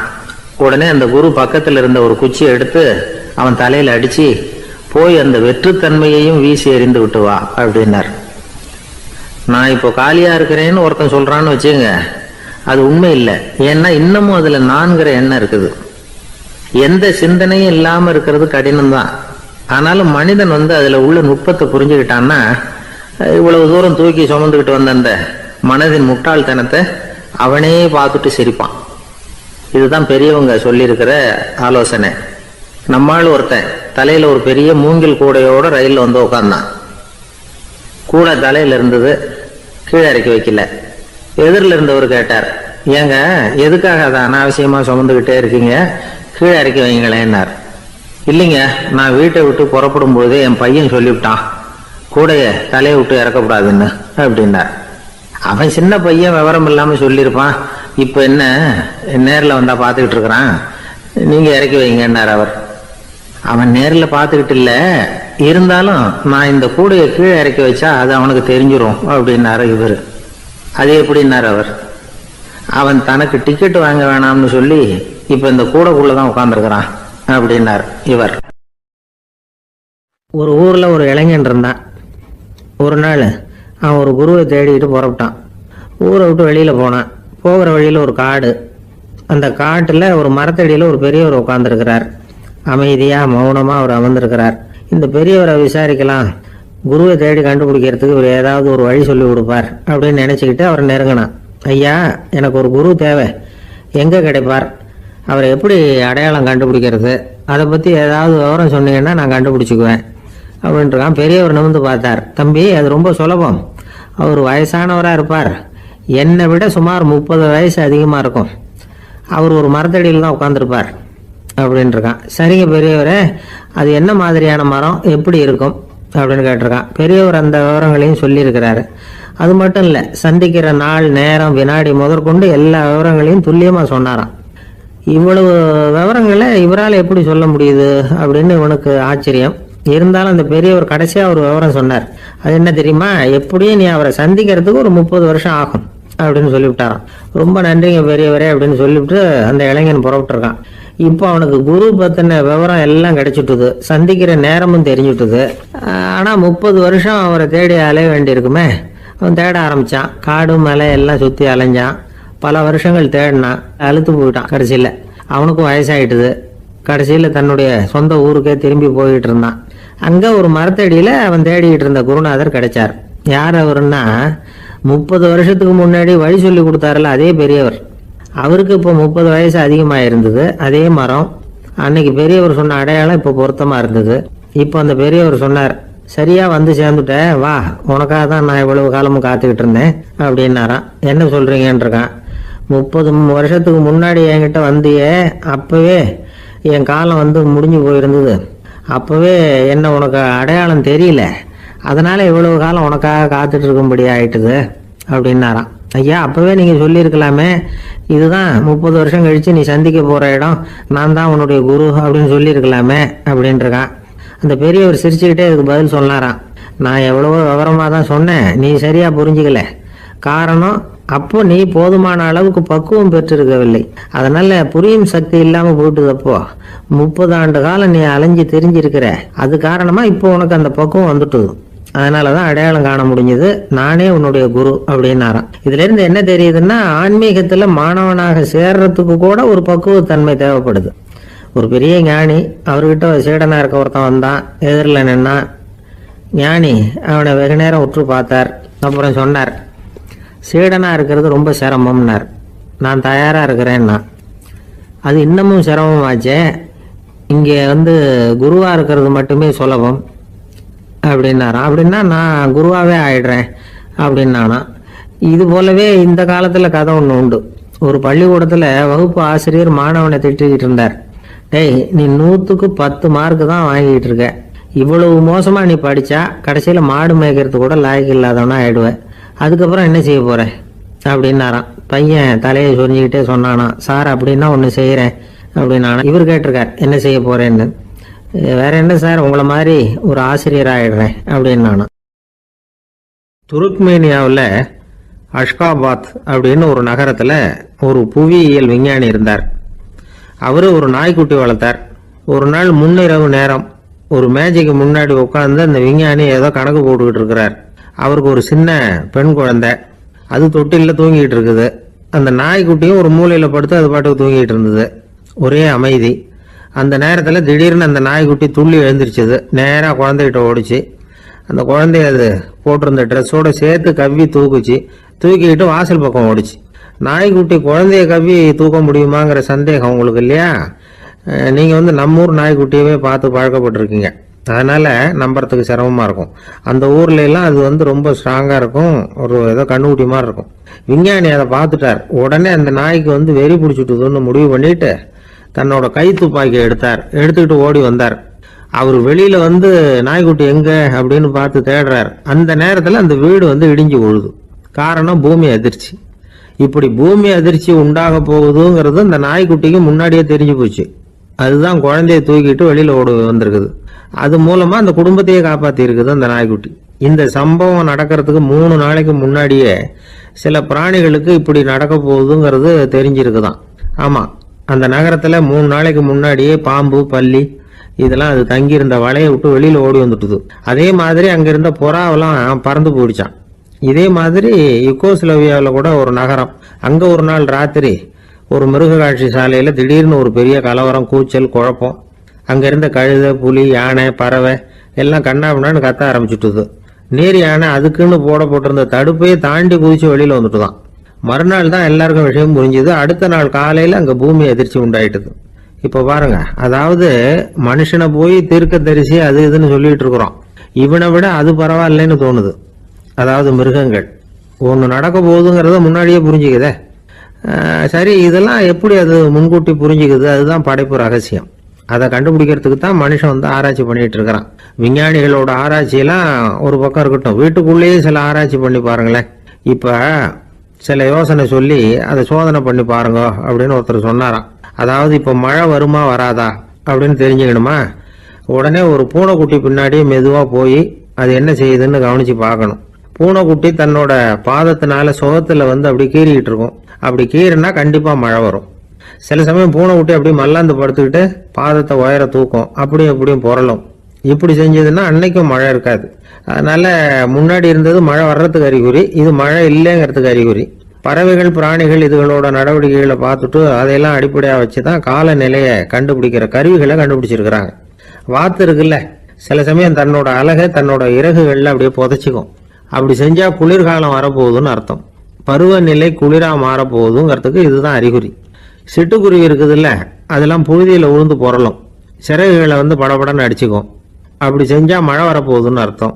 ஒண்ணு மட்டும் நாம நல்லா தெரிஞ்சுக்கணும், இயற்கையின் சீற்றம்னு சொல்றோம் இல்லையா, இயற்கை ஏன் நம்ம மேல கோவப்படுது? இயற்கையை நாம அனுசரிச்சு போறதில்ல, அதனால கோவப்படுது. காடுகளை அழிக்கப்படாது, விலங்குகளை கொல்லப்படாது, இயற்கை ஏற்படுத்தி வச்சிருக்கிற சமநிலையை கெடுக்கப்படாது. அதை புரிஞ்சுக்கிட்டு வாழ்ந்தோம்னா பூமியும் நடுங்காது, நாமளும் நடுங்க வேண்டிய அவசியம் இருக்காது. ஒருத்தர் இருந்தார், சாராய கடைக்கு போனாராம், நிறைய சாப்பிட்டார். அப்புறம் சொன்னார், இது ரொம்ப அற்புதமான சரக்கு போல இருக்கு, உள்ள போன உடனே இந்த பூமியே நடுங்கிறது மாதிரி இருக்கு எனக்கு அப்படின்னாராம். இதுக்கு கடைக்காரர் சொல்லியிருக்கார், நீங்க சாப்பிட்டது வெறும் பச்சை தண்ணி தாங்க, இப்ப ஏற்பட்டிருக்கிறது நிஜம் பூமி அதிர்ச்சி அப்படின்னாராம். ஒருத்தர் ரொம்ப அவசரமா போயிட்டு இருந்தார். எங்க சார் போறீங்கன்னு கேட்டோம். எனக்கு வேண்டியப்பட்ட ஒருத்தருக்கு குழந்தை பிறந்திருக்கிறதாக செய்தி வந்திருக்கு, அதுதான் ஆஸ்பத்திரிக்கு போயிட்டு இருக்கேன், பார்த்துட்டு வரலாம்னு அப்படின்னார். அப்படின்னா கொஞ்சம் இப்படி உட்காருங்க அப்படின்னோம். சில விவரம்லாம் சொல்றேன், கேட்டுட்டு போங்க அப்படின்னோம். உட்காந்தார். அப்புறம் சொல்ல ஆரம்பிச்சோம். புதுசா பிறந்திருக்கிற ஒரு குழந்தைய பார்க்க போறதுன்னா அது சாதாரண விஷயம் இல்லை, அதுல ரொம்பவும் கவனமா நடந்துக்கணும். புது குழந்தைக்கு நோய் சுலபமா தொற்றும், முக்கியமா காற்று மூலமா பரவுற நோய்கள் சுலபமா வந்துடும். அதனால் நமக்கு உடம்பு சரியில்லைன்னா குழந்தைய விட்டு கொஞ்சம் தள்ளியே இருக்கிறது தான் நல்லது. பெரியவங்களை பொறுத்த வரைக்கும் சாதாரணமா உள்ள ஒரு கிருமி கூட குழந்தைய பொறுத்த வரைக்கும் ரொம்ப மோசமான ஒரு கிருமியா இருக்கும். சில வெளிநாடுகள் எப்படி தெரியுமா, பிறந்த குழந்தை தூங்கிட்டு இருக்கிற ஒரு ரூமுக்கு போகணும்னா போறவங்க வந்து முகமூடி போட்டுக்கணும், காலணிகளை மாத்திக்கணும், அவ்வளவு சுத்தமா உள்ள போய் பார்த்துட்டு வரணும். பொதுவா சில ஆஸ்பத்திரிகளில் பார்த்தீங்கன்னா பார்வையாளர்கள் நேரத்தில் விசிட்டிங் ஹவர்ஸ் தாயை விட்டு குழந்தைய தனியாக பிரித்து வச்சிருவாங்க. எதுக்குன்னு நினைக்கிறீங்க? அந்த நேரம் பல பேர் வருவாங்க போவாங்க, அவங்க கை கால் சுத்தமாக இருக்காது, சுத்தம் இல்லாத கைகள் மூலமாக கிருமிகள் பரவும். சுத்தம் இல்லாத கைன்னா மண்ணு தூசி படிஞ்சிருக்கிற கை மட்டும் தான் அர்த்தம் இல்லை. சாலையில் கையை வீசிக்கிட்டு நடந்து வர்றீங்க, குழந்தைய பொறுத்த வரைக்கும் அது கூட சுத்தம் இல்லாத கை தான். தாயை தவிர மற்றவங்க குழந்தைய தூக்காம பார்த்துக்கிறது நல்லது. தாய் கூட அளவோட கொஞ்சிறதோட நிறுத்திக்கணும். புதுசா ஒரு குழந்தைய பெற்றிருக்கிற பொண்ணுகிட்ட மற்ற தாய்மார்கள் ஏதாவது சொல்லிக்கிட்டே இருப்பாங்க. குழந்தைய அப்படி வளர்க்கணும் இப்படி வளர்க்கணும் அப்படின்னு ஏதாவது அட்வைஸ் பண்ணிக்கிட்டே இருப்பாங்க. இப்படி ஓவரா அறிவுரை பண்றது அந்த பொண்ணை வந்து குழப்பி விட்டுரும். அதனால அப்படிலாம் பண்ணக்கூடாது. அந்த பெண்ணே ஏதாவது கேட்டா கூட டாக்டர் சொல்ல வேண்டிய விவரங்களை எல்லாம் நாமே சொல்லிக்கிட்டு இருக்கக்கூடாது. புதுசா பிறந்திருக்கிற குழந்தைய மட்டும்தான் இப்படி பார்க்கணும்னு இல்லை, ஒரு நோயாளி குழந்தைய பார்க்க போறதுன்னா கூட ரொம்ப எச்சரிக்கையாக தான் நடந்துக்கணும். ஒரு தின்பண்டமோ விளையாட்டு சாமானோ அந்த குழந்தைக்கு நாம் வாங்கிட்டு போறதா வச்சுக்குவோம், அதை நேராக கொண்டுகிட்டு போய் அந்த குழந்தைகிட்டே கொடுக்கக்கூடாது. அதோட அப்பா அம்மா கிட்ட ரகசியமாக கொடுக்கலாம். அவங்க முடிவு பண்ணட்டும் குழந்தைகிட்ட அதை கொடுக்கலாமா வேண்டாமாங்கிறத. அவங்களுக்கு தான் தெரியும் அதோட மனசும் உடம்பும். உங்கள் அக்கறையை காட்டுறதா நினச்சிக்கிட்டு குழந்தை வாயில் எதையும் கொண்டுட்டு போய் போடாதீங்க. போகிறப்போ உங்கள் வீட்டு குழந்தையும் அழைச்சிட்டு போகாதீங்க. இது நோயை வாங்கிட்டு வந்துடும், அல்லது புதுசாக ஒரு நோயை அதுகிட்ட கொடுத்துட்டு வந்துடும். என்னதான் உங்களுக்கு பழக்கமான குழந்தையா இருந்தால் கூட அதுக்கு விருப்பம் இல்லைன்னா பேசக்கூடாது. அங்கே போய் அவங்க பள்ளிக்கூடத்தை ஞாபகப்படுத்திட்டு இருக்கக்கூடாது. நோயில் இருக்கிறப்ப ஸ்கூலை பற்றி பேச அது விரும்பாது. ஆஸ்பத்திரியை விட்டு வெளியில் புறப்படுறப்போ குழந்தைகிட்ட சொல்லணும்னு அவசியம் இல்லை. அதோட அப்பா அம்மா கிட்ட சொல்லிவிட்டு புறப்பட்டா போதும், குழந்தை கோபிச்சிக்காது. சமூக சம்பிரதாயத்தை பற்றி அது கவலைப்படுறதில்லை. இப்படி எல்லா விவரமும் நம்ம எதிரில் உட்காந்துருந்தவங்க கிட்ட சொல்லி முடித்தோம். ரொம்ப நன்றி சார் அப்படின்னு சொல்லிவிட்டு அவர் புறப்பட்டார். குழந்தைங்க கொஞ்சம் வளர்கிற வரைக்கும் தான் நாம் எச்சரிக்கையாக இருக்கணும்னு இல்லை, வளர்ந்த பிறகு இன்னும் எச்சரிக்கையாக இருக்கணும். ஒரு பையன் பள்ளிக்கூடத்துலேருந்து திரும்பி வீட்டுக்கு வந்தான். முகம் பூரா நகத்தால் கீறி இருந்தது. அப்பா பார்த்து பயந்துட்டார். யாருடா உன்னை இப்படி பண்ணது அப்படின்னாரு. என் கூட படிக்கிற இன்னொரு பையன்னா. நாளைக்கு உன் கூட பள்ளிக்கூடத்துக்கு வர்றேன், நீ எனக்கு அவனை அடையாளம் காட்ட முடியுமான்னார். அது ரொம்ப சுலபம் நான் பையன். எப்படின்னார் அப்பா. அவன் காதில் ஒன்று கையோடு எடுத்துகிட்டு வந்திருக்கிறேன், இதோ என் பையில தான் வச்சுருக்கேன் அப்படிங்கிறான் அந்த பையன். ஒருத்தர் ஒரு தவறு செஞ்சு விடுறாருன்னு வச்சுக்கங்க. உடனே நீ செஞ்சது தவறு அப்படின்னு சொல்கிறது ஒரு வகை. அதுக்கு பதிலாக எது சரின்னு அவர் புரிந்து கொள்ள உதவி செய்கிறது இன்னொரு வகை. இந்த ரெண்டாவது வகை இருக்கு பாருங்க, நிர்வாக இயலில் இது ரொம்ப முக்கியம். அலுவலகத்தில் வேலை பார்க்குற ஒருத்தர் முக்கியமாக தெரிஞ்சுக்க வேண்டியது என்ன தெரியுமா? சக ஊழியர்கள்கிட்ட எப்படி பழகணும், மேலதிகாரிகள்கிட்ட எப்படி பழகணும், தனக்கு கீழே வேலை செய்கிறவங்க கிட்ட எப்படி பழகணும், வாடிக்கையாளர்கள்கிட்ட எப்படி பழகணும், இவங்க எல்லார்கிட்டையும் செம்மையான உறவை ஏற்படுத்திக்கிறது எப்படி. இதையெல்லாம் சொல்லிக் கொடுக்குற பாடம் தான் இன்டர் பர்சனல் ஸ்கில், திறமையான உறவு அப்படிங்கிறது. எந்த வேலையில் இருந்தாலும் சரி, இந்த உறவுகளை வளர்க்கும் திறன் உள்ளவங்க சீக்கிரம் முன்னுக்கு வந்துடுறாங்க. மற்றவங்க கிட்ட உறவை பலப்படுத்திக்கிறது எப்படி அப்படின்னு தெரிஞ்சுக்கிட்டோம்னா எந்த ஒரு தடையையும் சுலபமாக தாண்டி செய்கிற தொழிலில் முன்னுக்கு வந்துடலாம். ஹார்வர்டு பல்கலைக்கழகத்தில் ஒரு கணக்கெடுப்பு பண்ணி பார்த்தாங்களாம். பார்க்குற வேலையில் எது மாதிரி குணாதிசயம் உள்ளவங்க வேகமாக முன்னுக்கு வர்றாங்க அப்படின்னு தெரிஞ்சுக்கிறதுக்காக இந்த கணக்கெடுப்பு. வெவ்வேறு துறையில் வேகமாக முன்னுக்கு வந்திருக்கிற பல பேரை சந்தித்து இந்த சர்வேயை நடத்தியிருக்கிறாங்க. அவங்க கண்டுபிடிச்சி சொல்லியிருக்கிற உண்மை என்ன தெரியுமா? ஒருத்தர் ஒரு வேலையில் இருந்தால் அது சம்பந்தப்பட்ட சப்ஜெக்ட் பற்றிய அறிவு 35% இருந்தால் போதுமா. ஆனால் உறவுகளை வளர்க்கக்கூடிய திறன், இன்டர் பர்சனல் ஸ்கில்லு 65% வேணும். இப்படி உள்ளவங்க சீக்கிரம் முன்னுக்கு வந்துடுறாங்களாம். அதனால் ஒருத்தருக்கு வேலை சரியாக புரியலைன்னா கூட விவரமாக மற்றவங்க கிட்ட பழகிறது எப்படின்னு புரிஞ்சால் போதும், அவர் முன்னுக்கு வந்துடலாம். அலுவலகங்களில் மட்டும் இல்லை, எல்லா இடங்கள்லையும் இது ரொம்ப முக்கியம். வீட்டுக்குள்ளேயும் இது ரொம்ப முக்கியம், வீட்டுக்கு வெளியேயும் இது முக்கியம். அடுத்தவங்க கிட்ட பழகிறது எப்படிங்கிறத தெரிஞ்சுக்காதவன் வாழ்க்கையில் முன்னேற முடியாது. இன்னைக்கு ஆயுதங்களால் காயப்படுத்தி கொள்ளுகிறவர்களை விட வார்த்தைகளால் காயப்படுத்தி கொள்ளுகிறவர்கள் தான் அதிகம். பெரியவங்க என்ன சொல்கிறாங்க தெரியுமா? நீங்கள் இந்த பூமியில் பிறந்ததன் அர்த்தம் பூர்த்தி ஆகணும்னா அடுத்தவங்களுக்கு உதவி பண்ணுங்க. அடுத்தவங்களுக்கு உதவி செய்ய முடியாவிட்டால் கூட பரவாயில்லை, ஆனால் யாரையும் புண்படுத்தி விடாதீங்க அப்படின்னு சொல்கிறாங்க. எனக்கு தெரிஞ்ச ஒருத்தர் ஒரு அலுவலகத்தில் வேலை பார்க்குறார். அவர் சொல்லுவார், எனக்கு இந்த இன்டர் பர்சனல் ஸ்கில் ரொம்ப அதிகம் சார். சக ஊழியர்கள்கிட்ட ரொம்ப சுமூகமாக நடந்துக்குவேன். என் கூட வேலை பார்க்குற ஒருத்தருக்கு ஏதாவது ஒரு கஷ்டம்னா அந்த சமயத்தில் அவர் செய்ய வேண்டிய வேலையை நான் செஞ்சிருவேன் சார் அப்படிம்பார். நான் அவர்கிட்ட சமீபத்தில் அப்படி ஏதாவது செஞ்சுருக்கீங்களா அப்படின்னு கேட்டேன். செஞ்சுருக்கேன் சார். போன வாரம் புதன்கிழமை ஆஃபீஸில் என் பக்கத்து சீட்டுக்காரருக்கு வயிற்று வலி. உடனே நான் மெடிக்கல் லீவ் போட்டுட்டு எங்கள் வீட்டுக்கு போயிட்டேன் சார் அப்படின்னார். ஒரு பல்கலைக்கழகம், அங்கே ஒரு இலக்கிய பேராசிரியர், அவர் பாடம் நடத்திக்கிட்டு இருந்தார். ராபர்ட் ப்ரௌனிங் எழுதிய கவிதைகளை பற்றி சொல்லிகிட்டு இருக்கிறார். மாணவர்களும் ரொம்ப அக்கறையாக அதை கேட்டுக்கிட்டு இருக்கிறாங்க. ஒரு குறிப்பிட்ட கவிதையை பற்றி சொல்லும்பொழுது அந்த பேராசிரியருக்கே ஒரு சந்தேகம். அதாவது அந்த கவிதையின் சரியான அர்த்தம் என்னங்கிறதுல சந்தேகம். பேராசிரியர் யோசனை பண்ணார். அந்த கவிதையை முழுசா புரிஞ்சுக்க முடியல. அதனால மாணவர்களை பார்த்து சொன்னார், மாணவர்களே, ஒரு நாள் பொறுத்துங்க, இந்த கவிதையை எழுதின கவிஞர் எங்க வீட்டுக்கு பக்கத்துல தான் இருக்கிறார். இன்னைக்கு சாயந்தரம் நான் அவரை நேரிலேயே போய் பார்க்கறேன், பார்த்து இதுக்கு என்னங்க அர்த்தம்னு கேட்டுட்டு வந்துடுறேன், அதுக்கப்புறம் உங்ககிட்ட சொல்றேன் அப்படின்னாரா. அன்னைக்கு சாயந்தரமே அந்த பேராசிரியர் கவிஞரை தேடிட்டு போயிட்டார். கவிஞர் அவங்க வீட்டுல அவர் பாட்டு உட்காந்துருந்தாரா. இவர் போய் அவர் முன்னாடி உட்கார்ந்தார். அப்புறம் கேட்டார், ஐயா, அந்த கவிதையின் முழு பொருள் என்னன்னு தெரிஞ்சுட்டு போறதுக்காக வந்திருக்கிறேன் அப்படின்னாராம். எந்த கவிதை அப்படின்னாராம் அவரு. இவர் அந்த கவிதையை சொல்லியிருக்கார். கவிஞர் கொஞ்சம் யோசனை பண்ணிவிட்டு அப்புறம் சொன்னாராம், பேராசிரியரே, நீங்க கொஞ்சம் தாமதமா வந்துட்டீங்கன்னாராம். இவருக்கு ஒன்றும் புரியல. நீங்க என்ன சொல்றீங்க?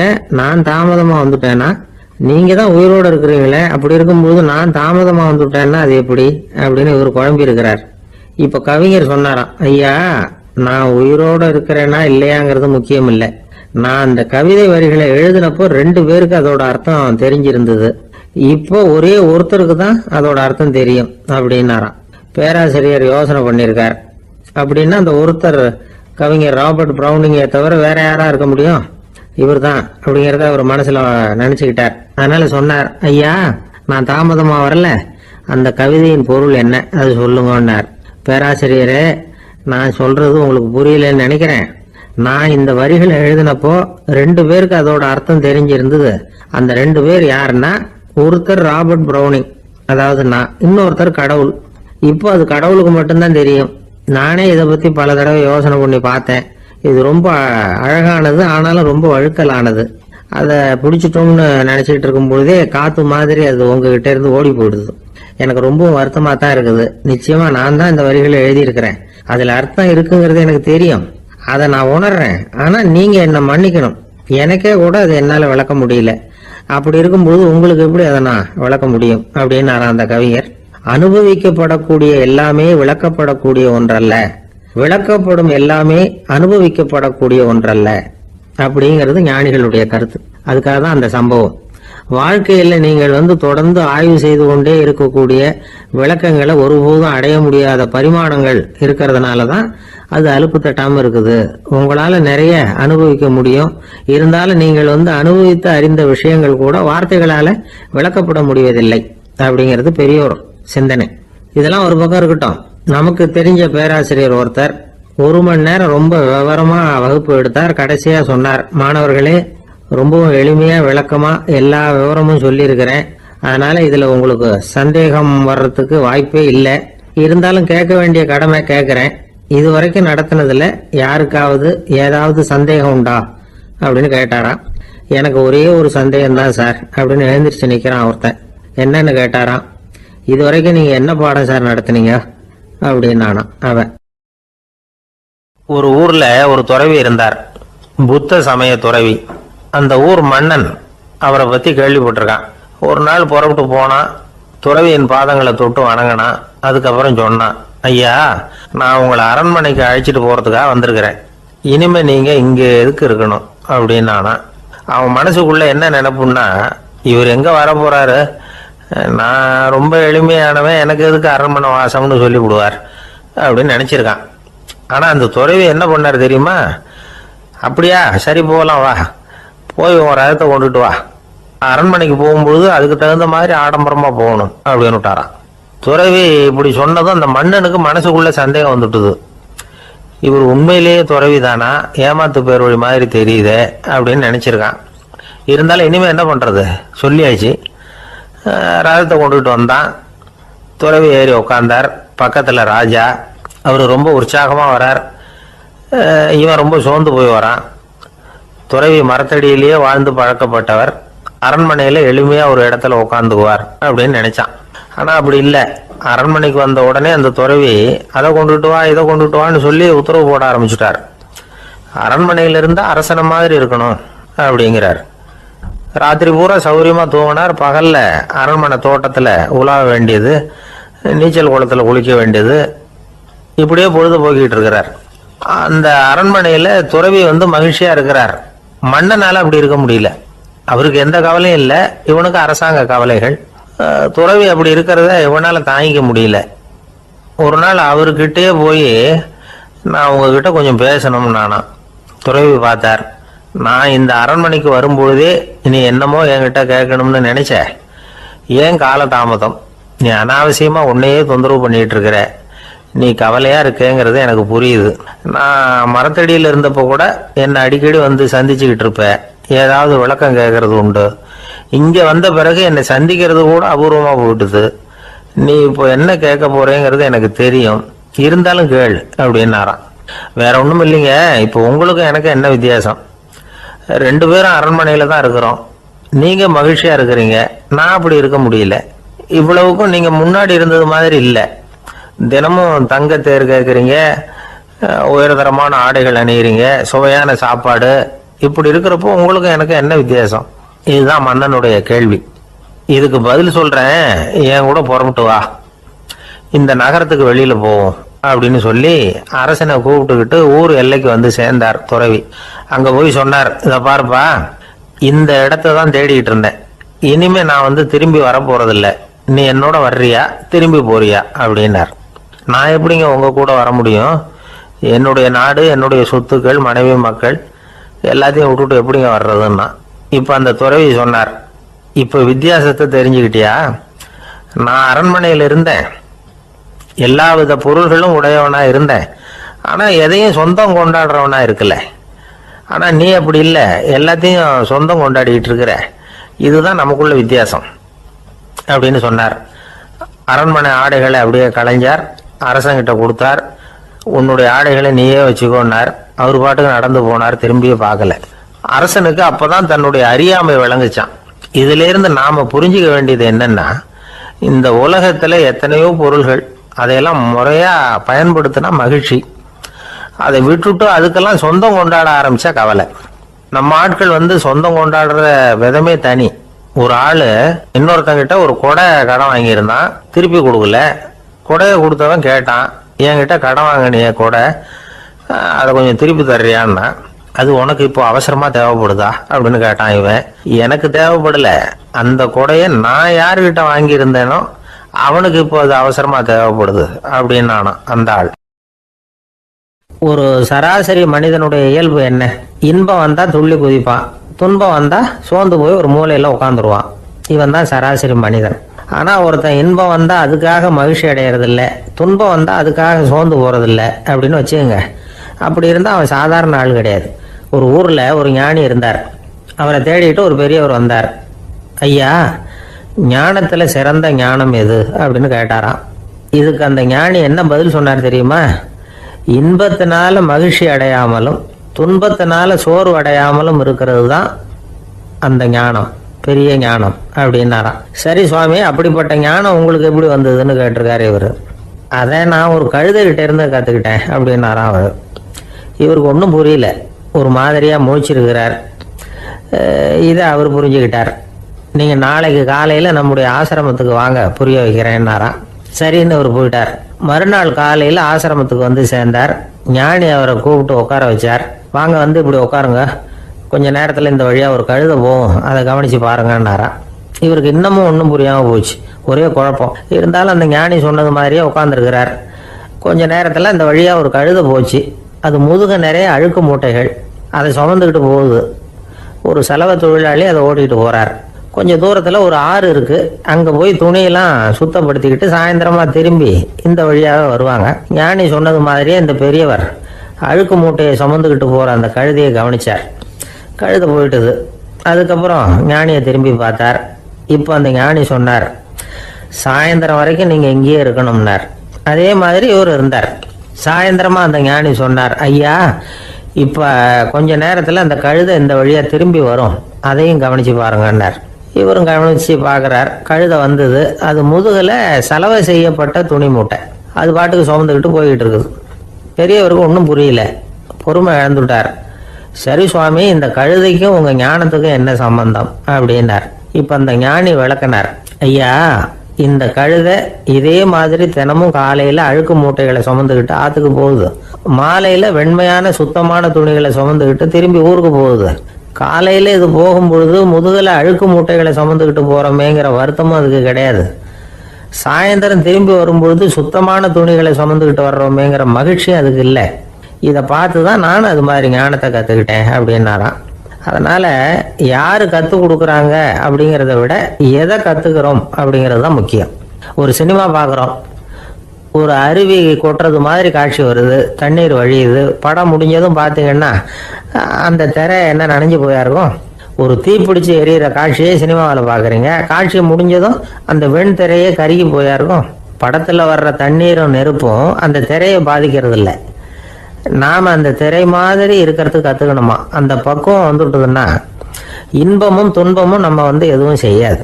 ஒரு சினிமாவை பார்க்குற வரைக்கும் சிரிக்கலாம், அழலாம். பார்த்துட்டு வெளியில் வரும்பொழுது அழுதுகிட்டே வரக்கூடாது. ஒருத்தர் வந்தார், அப்படி படம் முடிஞ்சு வெளியில் வரும்பொழுது அருவி மாதிரி கண்ணீர் சிந்திக்கிட்டே வரார். ஏன் சார் படம் அவ்வளவு சோகமா அப்படின்னு கேட்டார். இன்னொருத்தர், இல்லை சார் கூட்டம் ரொம்ப குறைச்சல் சார், மொத்தம் படம் பார்க்க வந்தவங்களே 15 பேர் தான் சார் அப்படின்னார் கண்ணீரை தொடச்சிக்கிட்டே. அதுக்கு நீங்கள் ஏன் சார் அழறீங்கன்னு கேட்டார் அவர். இந்த படத்தோட தயாரிப்பாளரே நான் தான் சார் அப்படின்னாரா இவர். என்னை தேடி ஒருத்தர் வந்தார். எனக்கு ரொம்ப நாளா ஒரு சந்தேகம், அதுக்கு உங்களை கேட்டு விளக்கம் பெறணும்னு வந்திருக்கிறேன்னார். என்ன உங்க சந்தேகம்னு கேட்டேன். யாரு என்ன பார்த்தாலும் உடனே முகத்தை திருப்பிட்டு போடுறாங்க சார், அதுக்கு என்ன காரணம்னு எனக்கு தெரியல, அதுதான் உங்களை கேட்டு தெரிஞ்சுக்கலாம்னு வந்திருக்கிறேன்னார். உங்களுக்கே தெரியலன்னா எனக்கு எப்படி தெரியும்னு, இருந்தாலும் உங்களுக்கு அனுபவம் இருக்குமேன்னார். அது சரி, உங்ககிட்ட பிரியமா பேசுற நண்பர்களே கிடையாதா அப்படின்னு கேட்டேன். அப்படி யாருமே இல்லைங்க அப்படின்னார்.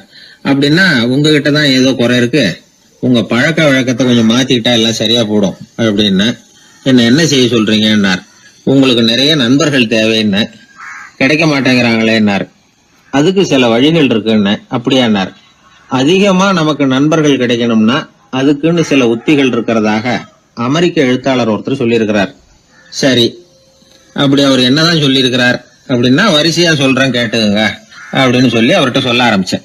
அதாவது முதல்ல நாம தெரிஞ்சுக்க வேண்டியது என்னன்னா, எப்ப பார்த்தாலும் நம்மளை பத்தியே பேசிட்டு இருக்க கூடாது.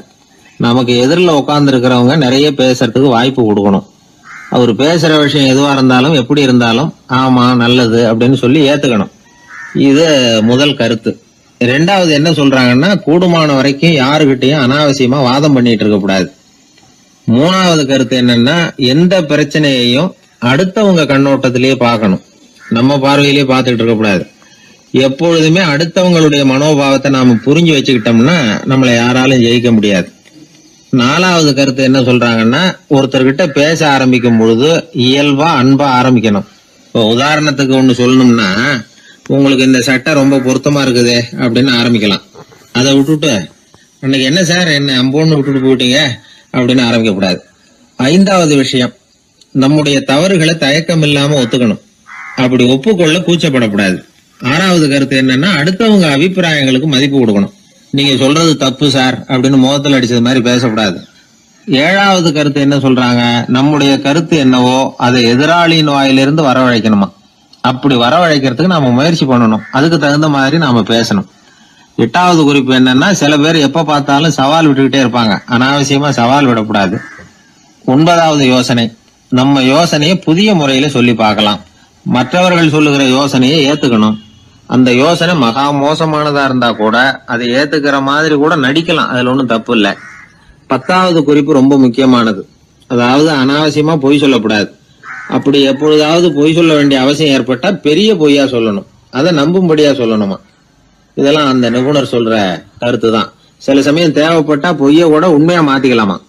அது எப்படி பொய்ய உண்மையா மாத்துறது அப்படின்னா, இப்ப எனக்கு கார் ஓட்ட தெரியும்னு நண்பர்கள் கிட்ட ஒரு பொய்ய சொல்லிவிட்டீங்கன்னு வைங்களேன், நண்பர்கள் நிஜமாவே ஒரு காரை கொடுத்து ஓட்டுன்னு சொல்றதுக்கு முன்னாடி ஏதாவது ஒரு டிரைவிங் ஸ்கூல்ல சேர்ந்து கார் ஓட்ட கத்துக்கலாமே.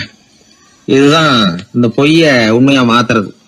இது ஒரு உதாரணம், அவ்வளவுதான். இது மாதிரி பல பொய்களை உண்மையாக்க முடியும். அப்படி பொய்ய உண்மையாக்கி கூட சில பிரச்சனைகளை தீர்த்திட முடியும். 11வது குறிப்பு என்ன சொல்லுதுன்னா, உயர்ந்த நோக்கங்களை மட்டுமே வெளியில பேசணும். உள் மனசு எவ்வளவு ஒட்டடை படிஞ்சு கிடந்தாலும் பரவாயில்ல. 12வது குறிப்பு, நல்ல நண்பர்களை தேடித்தான் பெறணும், அவங்க அவ்வளவு சுலபமா கிடைச்சிட மாட்டாங்க. இவ்வளவும் அனுபவசாலிகள் சொல்லி இருக்கிற குறிப்புகள். இந்த ஆலோசனைகளின்படி நடந்தா நமக்கு நல்ல நண்பர்கள் கிடைப்பாங்க. அதுக்கப்புறம் நமது வாழ்க்கை வெற்றி இருக்கிற திசையை நோக்கி வேகமா நகர ஆரம்பிக்கும். இந்த காலத்திலேயே நல்ல நண்பர்கள்லாம் எத்தனையோ பேர் உண்டு.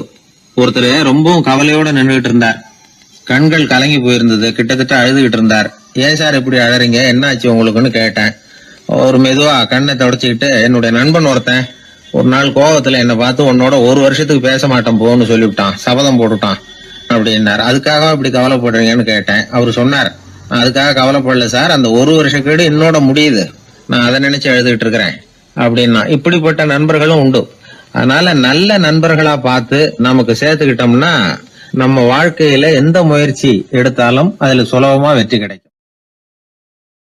ஒருத்தர் ரொம்ப கவலையோட வந்தார். ஏன் இப்படி ஒரு மாதிரியா வர்றீங்க அப்படின்னு கேட்டேன். அவர் என்ன நிமிர்ந்து பார்த்தார். என்ன பார்த்து ஒருத்தன் பைத்தியம்னு சொல்லிவிட்டான் சார், அவன் அப்படி சொன்னதுக்கு அப்புறம் தான் நான் இப்படி ஆயிட்டேன்னாரு. அதுக்காக நீங்க பெருமைப்படுங்க, வருத்தப்படாதீங்கன்னு. அவருக்கு ஒன்னும் புரியல.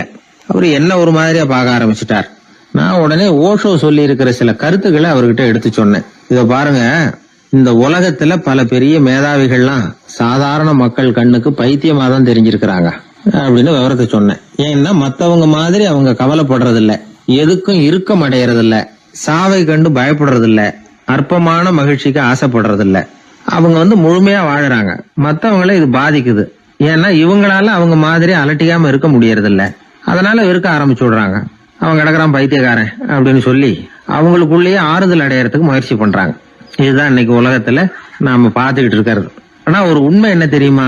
இந்த உலகத்துல பைத்தியக்காரர்களும் புத்தி சுவாதீனம் இல்லாதவங்களும் தான் மகிழ்ச்சியாவும் கொண்டாட்டமாவும் இருக்க முடியும். அதனால நமக்கெல்லாம் புத்தி சுவாதீனத்துடன் கூடிய ஒரு பைத்தியக்காரத்தன்மை இருக்கிறது நல்லதுதான். அப்படி இருந்தாதான் வாழ்க்கையை கொண்டாட முடியும். ஒரு மனநல மருத்துவமனையில ஒருத்தர் சிகிச்சைக்காக சேர்ந்திருந்தார். சேர்ந்து ஒரு வருஷம் ஆச்சு. தான் குணமாயிட்டோங்கிறது அவருக்கு தெரிஞ்சு போச்சு. டாக்டர் கிட்ட விவரத்தை சொன்னார். இது மாதிரி எனக்கு மனசுல தோணுதுங்க, நான் தெளிஞ்சுட்டேன் போல இருக்கு அப்படின்னு அவர் சொல்லியிருக்கிறார். அவரும் சொன்னார், நீங்க சொல்றது சரியாதான் இருக்கும், இருந்தாலும் உங்களை இங்கேயே வச்சிருந்து சில சோதனைகள் எல்லாம் பண்ணி பார்த்துட்டு அதுக்கப்புறம் வீட்டுக்கு அனுப்புறோம் அப்படின்னார். சரிங்கன்னார் அவரு. அதே மாதிரி அவரை மேற்கொண்டு கொஞ்ச நாள் தங்க வச்சு சோதனைகள் எல்லாம் பண்ணி பார்த்துட்டு இவர் சொல்றது உண்மைதான்னு தெரிஞ்சது. இவர் புத்தி சுவாதீனம் சரியா இருந்தது, இவர் நல்ல நிலைமைக்கு வந்துட்டாருங்கிறது டாக்டருக்கு புரிஞ்சது. அதுக்கப்புறம் சரி, நீங்க சொன்னது சரி, இனிமே நீங்க வீட்டுக்கு போகலாம் அப்படின்னு சொல்லி அனுப்பி வச்சார். இவர் வீட்டுக்கு வந்துட்டார். அதுக்கப்புறம் இவர் தன்னுடைய அனுபவங்களை சொன்னாராம். எப்படி இருந்தது மருத்துவமனை வாழ்க்கை அப்படின்னு கேட்டிருக்கிறாங்க நண்பர்கள்லாம். அப்போ இவர் சொன்னாராம், இத பாருங்க, நான் ஒரு வருஷம் பைத்தியங்களோட பைத்தியமா வாழ்ந்தேன். அதுல கொஞ்சம் கூட எனக்கு சிரமம் தெரியல. அந்த ஒரு வருஷமும் ஒரு வினாடியா போனது மாதிரி இருக்குது. ஆனா நான் புத்தி தெளிஞ்சதுக்கு அப்புறம் ஒரு வாரம் அவங்களோட இருந்தேன் பாருங்க, அந்த ஒரு வாரம் தான் எனக்கு ஒரு யுகமா தெரிஞ்சது, அவ்வளவு கஷ்டப்பட்டேன் அப்படின்னாராம். அதனால ஒரு கூட்டத்திலிருந்து வேறுபட்டு வாழறதுங்கிறது கொஞ்சம் சிரமம் தான். பைத்தியங்களுக்கு மத்தியில பைத்தியமா இருந்துடலாம், பைத்தியங்களுக்கு மத்தியில புத்தி சுவாதீனம் உள்ளவனா இருக்கிறதுக்கு ரொம்ப சாமர்த்தியம் தேவைப்படுது. அதனாலதான் இந்த உலகத்துல நாம வாழும் பொழுது மற்றவர்களை அனுசரிச்சு வாழணும். பைத்தியங்களுக்கு மத்தியில பைத்தியமா இருந்தாதான் சுகம் அப்படிங்கிறது தான் இவங்க சொல்ல வர்ற உண்மை. ஹிட்லர் ஒரு சமயம் ஒரு பைத்தியக்கார ஆஸ்பத்திரிக்கு போனாராம் பார்வையிடறதுக்காக. மன நோயாளிகளை எல்லாம் வரிசையா நிறுத்தி வச்சிருந்திருக்கிறாங்க. அவர் வந்த உடனே எல்லாரும் ஹிட்லர் வாழ்கன்னு கத்தணும் அப்படின்னு அங்க உள்ள டாக்டர் சொல்லி வச்சிருக்கிறார். ஏற்கனவே சொல்லி வச்சிருக்காரு, ஹிட்லர் வரப்போறார், வந்தது எல்லாரும் ஹிட்லர் வாழ்கன்னு நீங்க சொல்லணும், கத்தணும் சொல்லி வச்சிருக்காரு. சரின்ட்டு நிக்கிறாங்க. ஹிட்லர் வந்தார். சொல்லி வச்சது மாதிரி எல்லாரும் கத்துனாங்க, ஹிட்லர் வாழ்கன்னு. ஒருத்தர் மட்டும் கத்தாம அமைதியா நின்றுகிட்டு இருந்தார். ஹிட்லர் அவர்கிட்ட போய், ஏன் நீங்க மட்டும் ஹிட்லர் வாழ்கன்னு சொல்லாம நிக்கிறீங்கன்னார். அதுக்கு அவர் மெதுவா, நான் பைத்தியக்காரன் இல்ல, டாக்டர் அப்படின்னாராம். அதனால பைத்தியங்களோடு பைத்தியமா வாழறதுங்கிறது ஒரு சுகம். இந்த உலகத்துல ஏற்கனவே நான் சொன்னது மாதிரி பைத்தியக்காரர்களும் புத்தி சுவாதீனம் இல்லாதவங்களும் தான் மகிழ்ச்சியாகவும் கொண்டாட்டமாகவும் இருக்க முடியும். அதனால புத்தி சுவாதீனத்துடன் கூடிய ஒரு பைத்தியக்காரத்தன்மை நமக்கு தேவை. அந்த நுட்பத்தை புரிந்து கொண்டு நம்முடைய வாழ்க்கையை நாம கொண்டாடுவோம். 11ஆம் நூற்றாண்டுல ஒரு புகழ்பெற்ற இறைநேச செல்வர் வாழ்ந்து வந்தார். அவர் பேரு அப்துல்லா ஹிஸ் சௌமை. இப்போ சோவியத் ரஷ்யாவில் உள்ள ஜீலான்கிற நகரத்தோட புறநகர் பகுதியில நீப்புன்னு ஒரு ஊர், அங்கதான் அவர் இருந்தார். அவருக்கு ஒரு ஆப்பிள் தோட்டம் இருந்தது தஜ்லா நதி ஓரத்துல. அந்த தோட்டத்துல அவர் ஒரு நாள் உலாவிக்கிட்டு இருக்கிறார். அந்த சமயத்துல 20 வயசு உள்ள அழகான இளைஞர் ஒருத்தர் அவர் முன்னாடி வந்து நின்னார். என்ன நீங்க மன்னிக்கணும்னார். இவருக்கு ஒன்னும் புரியல. யாரப்பா நீ என்ன கெடுதல் பண்ணுன, நான் எதுக்காக உன்னை மன்னிக்கணும் அப்படின்னு கேட்டார். ஐயா, என் பேரு அபுசாலிக் மூசா. இங்க இருந்து 4 கல் தொலைவில் இருக்கக்கூடிய இதே தஜ்லா நதி ஓரத்துல தான் நான் இருக்கிறேன். நேத்து மத்தியானம் எனக்கு ஒரு நல்ல பசி. அந்த நேரம் ஒரு ஆப்பிள் பழம் இந்த நதியில மிதந்து வந்தது. அவசரத்துல அதை எடுத்து சாப்பிட்டுட்டேன். சாப்பிட்டதுக்கு அப்புறம் தான் அப்படி செஞ்சது பெரிய தவறுங்கிறத உணர்ந்தேன். ஒரு பொருளுக்கு உரியவர்கள் யாரோ அவங்க அனுமதி இல்லாம அந்த பொருளை சாப்பிடுறது ஹராமாகும். ஹராமான அந்த பழம் என் வயத்துக்குள்ள போனதுல இருந்து எனக்கு நிம்மதி இல்ல. ராத்திரி பூரா தூங்கவே முடியல. காலையில எழுந்திரிச்சதும் இந்த நதி ஓரமா பாத்துக்கிட்டே வந்தேன். உங்க தோட்டத்தை பார்த்தேன். ஒரு மரத்தோட கிளை தண்ணியில தொட்டுக்கிட்டு இருக்கிறத பார்த்தேன். அதனால நான் சாப்பிட்ட பழம் இங்க இருந்து தான் வந்திருக்கணும். அந்த பழத்துக்கு உரியவர் நீங்க தான். நீங்க என்ன மன்னிச்சாதான் நான் சாப்பிட்ட பழம் ஹலாலா, குற்றம் நிவர்த்தியாகும். தயவு பண்ணி மன்னிக்கணும் அப்படின்னு கண்கலங்க கேட்டுக்கிட்டார். இத கேட்ட இந்த சௌமையை ஆச்சரியத்தோட அந்த இளைஞரை கூர்ந்து கவனிச்சார். இந்த அளவுக்கு நேர்மையான ஒரு நல்ல மனுஷனை விட்டுறக்கூடாது அப்படின்னு மனசுக்குள்ள முடிவு பண்ணிக்கிட்டார். நிமிர்ந்து அந்த இளைஞரை பார்த்தார். இதுக்கு நீ தண்டனையை ஏத்துக்கத்தான் வேணும்னார். எதுவா இருந்தாலும் ஏத்துக்கிறதுக்கு தயார்னார் அவர். இதுக்கு தண்டனையா 12 வருஷ காலம் நீ இங்க பணிவிடைகள் செய்யணும்னார். பணிவிடை செய்யறது என்னுடைய பாக்கியமா நினைக்கிறேன் அப்படின்னு சொல்லிவிட்டு மகிழ்ச்சியோட அந்த தண்டனையை ஏத்துக்கிட்டார். 12 வருஷம் முடிஞ்சது. அந்த 12 வருஷ காலத்துல அந்த இளைஞரோட வயசும் தகுதியும் வளர்ந்தது. கடைசியில அந்த பெரியவர் அந்த இளைஞரை கூப்பிட்டார். இத பாருப்பா, இன்னையோட உன் பணிவிடை காலம் 12 வருஷம் முடிஞ்சது. ஆனா தண்டனை இதோட முடிஞ்சுட்டதா நினைக்காத. அது இன்னமும் முடியல. கடைசியா இன்னும் ஒரு தண்டனை பாக்கி இருக்கு. அதை நீ ஏத்துக்கணும்னார். எதுவா இருந்தாலும் ஏத்துக்கிறதுக்கு சித்தமா இருக்கிறேன் இவர். எனக்கு ஒரு மகள் இருக்கிறா. அவளுக்கு 2 கண்ணும் தெரியாது, 2 காதும் கேட்காது, 2 காலும் செயல்படாது. அவளை நீ கல்யாணம் பண்ணிக்கணும் அப்படின்னார் பெரியவர். இத கொஞ்சமும் ஒரு எதிர்பார்க்கல.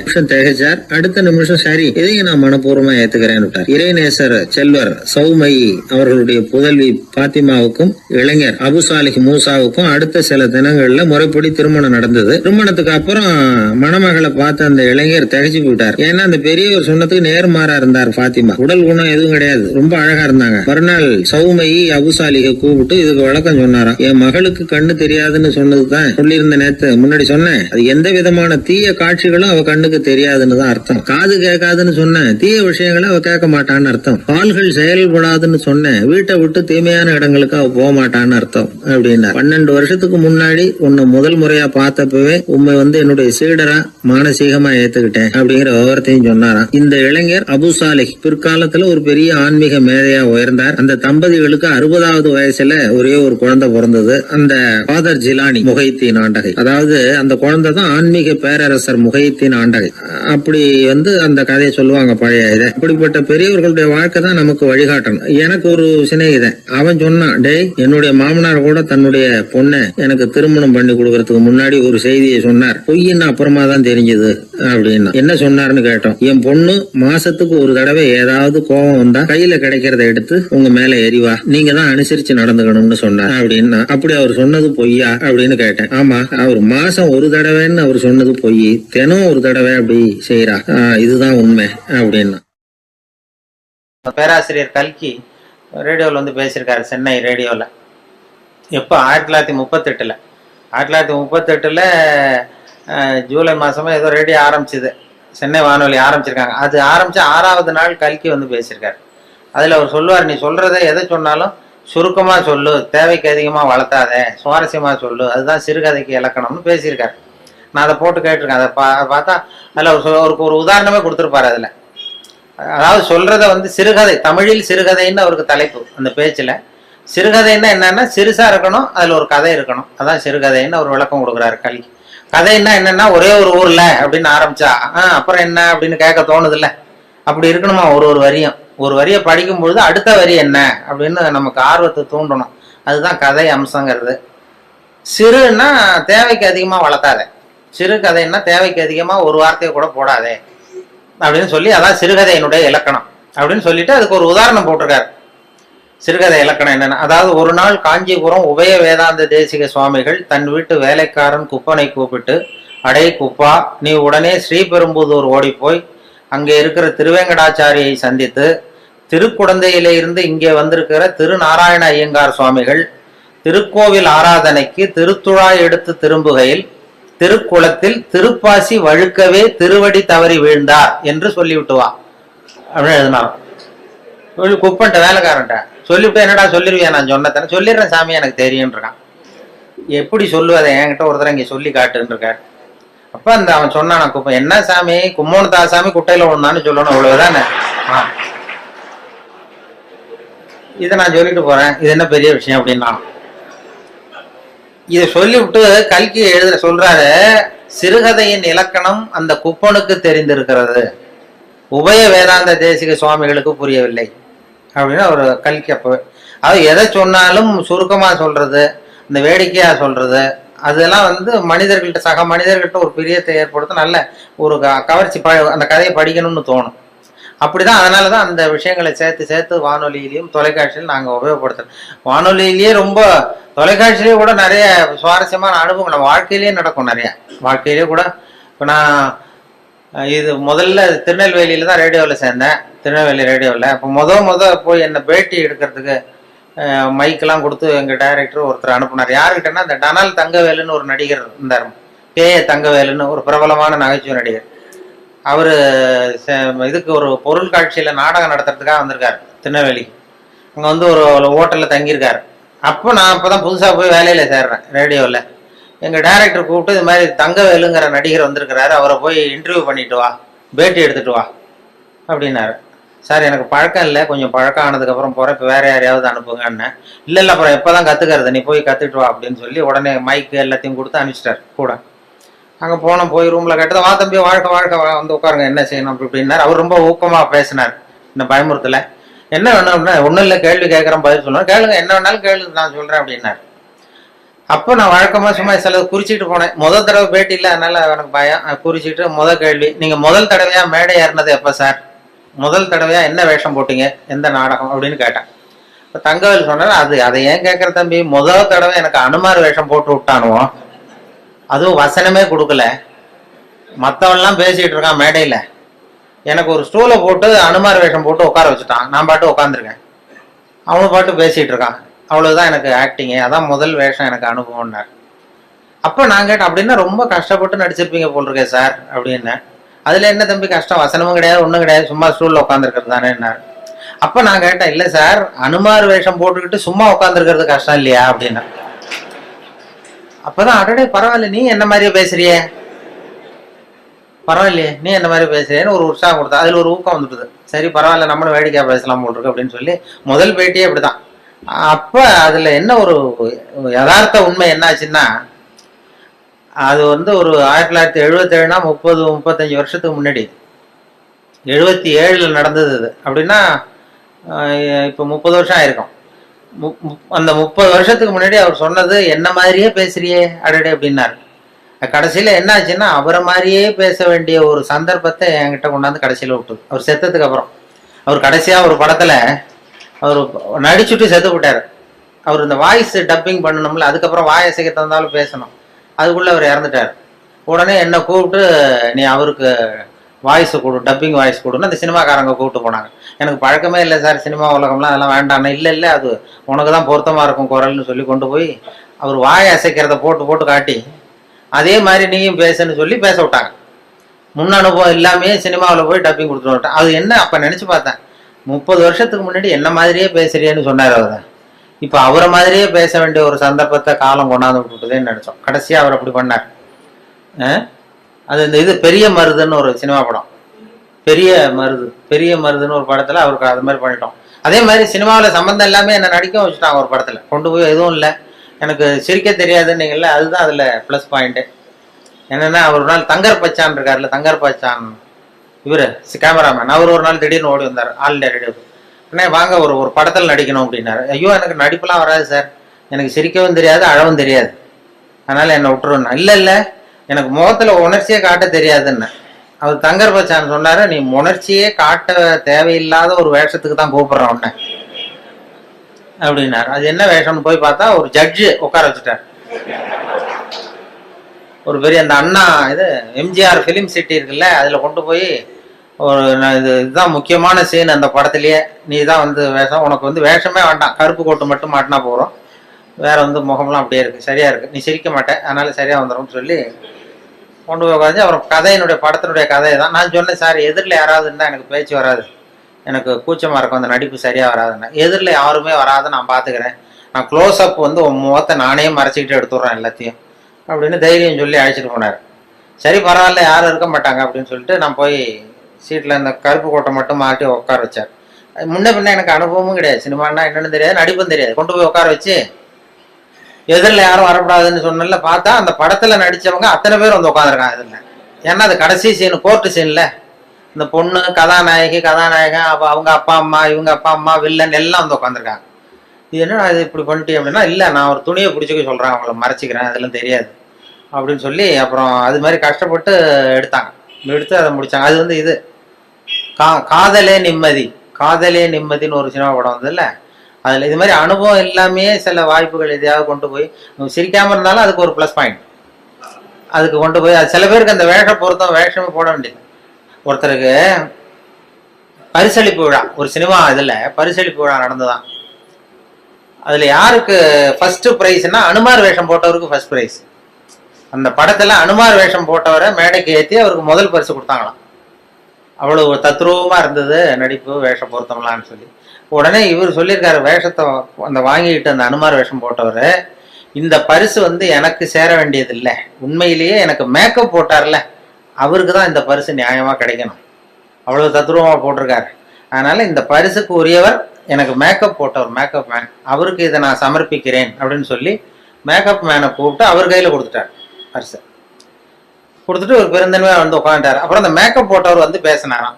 அவர் பெருந்தன்மையாக வந்து எனக்கு அந்த அவருக்கு கிடைச்ச பரிசை என்கிட்ட கொடுத்துட்டார், இது உண்மையிலேயே இந்த பரிசு அவருக்கு தான் உரியது, எனக்கு கொடுக்க வேண்டியதில்லை. ஏன்னு கேட்டிங்கன்னா நான் நிஜமாவே அவருக்கு மேக்கப்பே போடலை,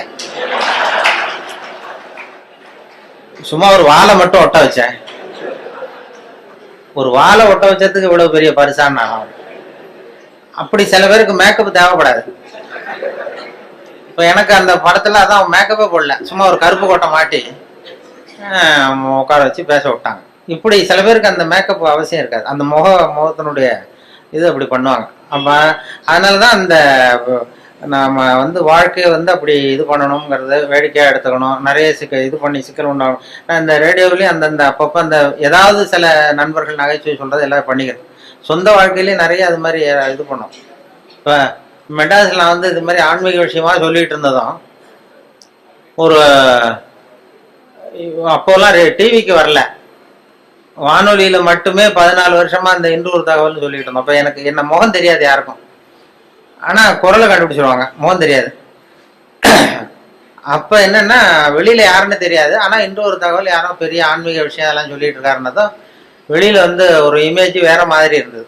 ஒரு ஆட்டோ டிரைவர் அடையாறுலேருந்து என்ன ஆட்டோவில் போய் ஏறி உட்காந்தேன். எங்கே சார் போகணுன்னாரு, இது மாதிரி போங்க அப்படின்ட்டு ஏறி உட்காந்து போயிட்டு இருக்கேன், அந்த மயிலாப்பூர் பக்கம் போங்கன்னு. அவருக்கு என்ன ஒரு சந்தேகம்னா, இவன்கிட்ட பேச்சு கொடுத்துட்டே வர்றாரு, இவரை எங்கேயோ இவர் குரலை கேட்டது மாதிரி இருக்க அப்படின்னு அவர் ரேடியோவில் கேட்டிருக்காரு.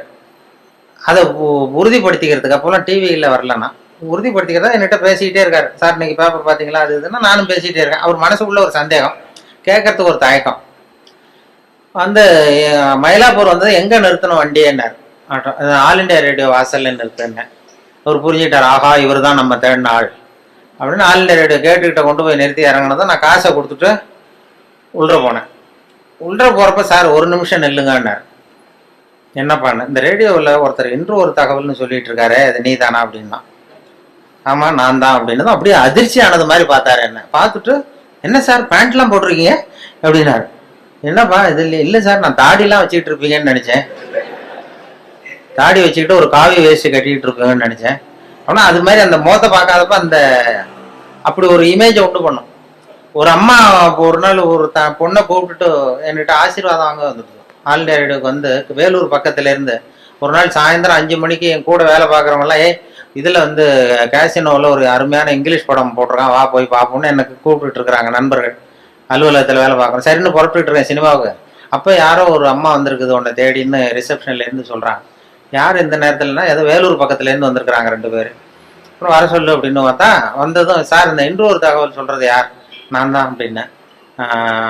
உங்களை தான் சார் பார்க்க வந்தோம் அப்படின்னா. என்னம்மா பண்ணணும் அப்படின்னா, என் பொண்ணுக்கு ஆசீர்வாதம் பண்ணணும் சார், நாங்கள் சினிமாவுக்கு புறப்பட்டு இருக்கோம் இங்கிலீஷ் படத்துக்கு, நீங்கள் என்னம்மா தப்பாக நினச்சிட்டு வந்துட்டீங்கன்னு நினைக்கிறேன்.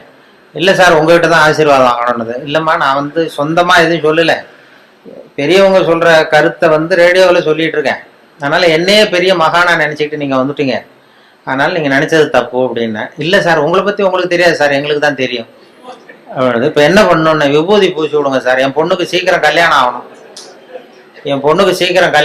விபூதி பூசி விடுங்க சார் அப்படின்னு. விபூதி நானே பூசலியம்மா, எங்கேருந்து கொண்டு வரணும்னா, நானே கொண்டு வந்திருக்கேன் சார் கையோடங்குது. உடனே சரின்னு அது ஒத்துன்னு காலில் விழுந்தது. உடனே அவங்ககிட்டே விபூதி வாங்கி பூசிட்டு உனக்கு சீக்கிரம் கல்யாணம் ஆகிடும் போயிட்டு வாமா அப்படின்னு அனுப்பிச்சிட்டேன். அனுப்பிச்சது என் கூட இருக்கிற பசங்கள்லாம் இருக்கிறாங்கல்ல, ரேடியோவில் வேலை பார்க்குறான், அவன்லாம் என்ன ரொம்ப விஷமத்தனமாக பார்க்குறான். நாங்கள்லாம் 10 வருஷம் 15 வருஷமா ரேடியோவில் வேலை பார்க்குறோம், நீ வந்து 5 வருஷம் தான் ஆச்சு, அதுக்குள்ள வந்து ஆசீர்வாதம் பண்ண ஆரம்பிச்சிட்டியே அப்படின்னு இது பண்ணா. இருக்கட்டப்பா அப்படின்னு அவரும் போயிட்டோம். அப்புறம் பார்த்தா ஒரு ஒரு 2 மாசம் கழிச்சு அந்த அம்மா வந்து சார் உங்க ஆசீர்வாதத்தினால கல்யாணம் நிச்சயமாயிட்டுது சார் அப்படின்னது. ஆஹா, நமக்கு ஏதோ பெரிய அருள் இருக்குன்னு நான் உடனே முடிவு பண்ணிட்டு சரி ஏதோ விஷயம் இருக்கு, நம்ம ரிட்டையர் ஆனதுக்கு அப்புறம் ஒரு ஆசிரமம் ஒன்று போட்டுடலாம் அப்படின்னு சொல்லி, அப்படின்னா அப்ப கூட சினிமாவுக்கு வந்தவன் அப்படி ஒரு ஐடியா இருந்தா என்ன சிஷ்யனா சேர்த்துக்கிடாங்கிறான். இப்படி பண்ணிட்டு அப்போ அந்த மாத்திருபூதம்னு ஒரு டாக்டர் இருக்காருல்ல, அவர் வந்தார். அவர் இப்போ இல்லை, அந்த மாத்திருபூதம் இந்த டிவிலாம் வருவார், அவர் ரேடியோவுக்கு அடிக்கடி வருவார். நான் அவர்கிட்ட கேட்டேன், சார் இது மாதிரி, அவர் மனோதத்துவ டாக்டர், நான் ஒரு பொண்ணுக்கு வந்து விபூதி பூசி விட்டேன் சார், அதுக்கு வந்து கல்யாணம் நிச்சயம் ஆயிட்டுது, நான் ஆசீர்வாதம் பண்ணி 1 மாசத்துலேயே கல்யாணம் நிச்சயம் ஆயிட்டுது அப்படின்னா எனக்கு ஏதாவது அருள் இருக்கா அப்படின்னு கேட்டேன் அவர்கிட்ட. சைக்காலஜியில் என்ன சொல்றீங்க அப்படின்னு. அவரு வேடிக்கையாக சொன்னார், இந்த பார் கல்யாணம் ஆகிற வரைக்கும் உள்ள பிரச்சனையெல்லாம் நீ பார்த்துக்கோ, அதுக்கப்புறம் ஏதாவது பிரச்சனை இருந்தா என்கிட்ட சொல்லு அப்படின்னா.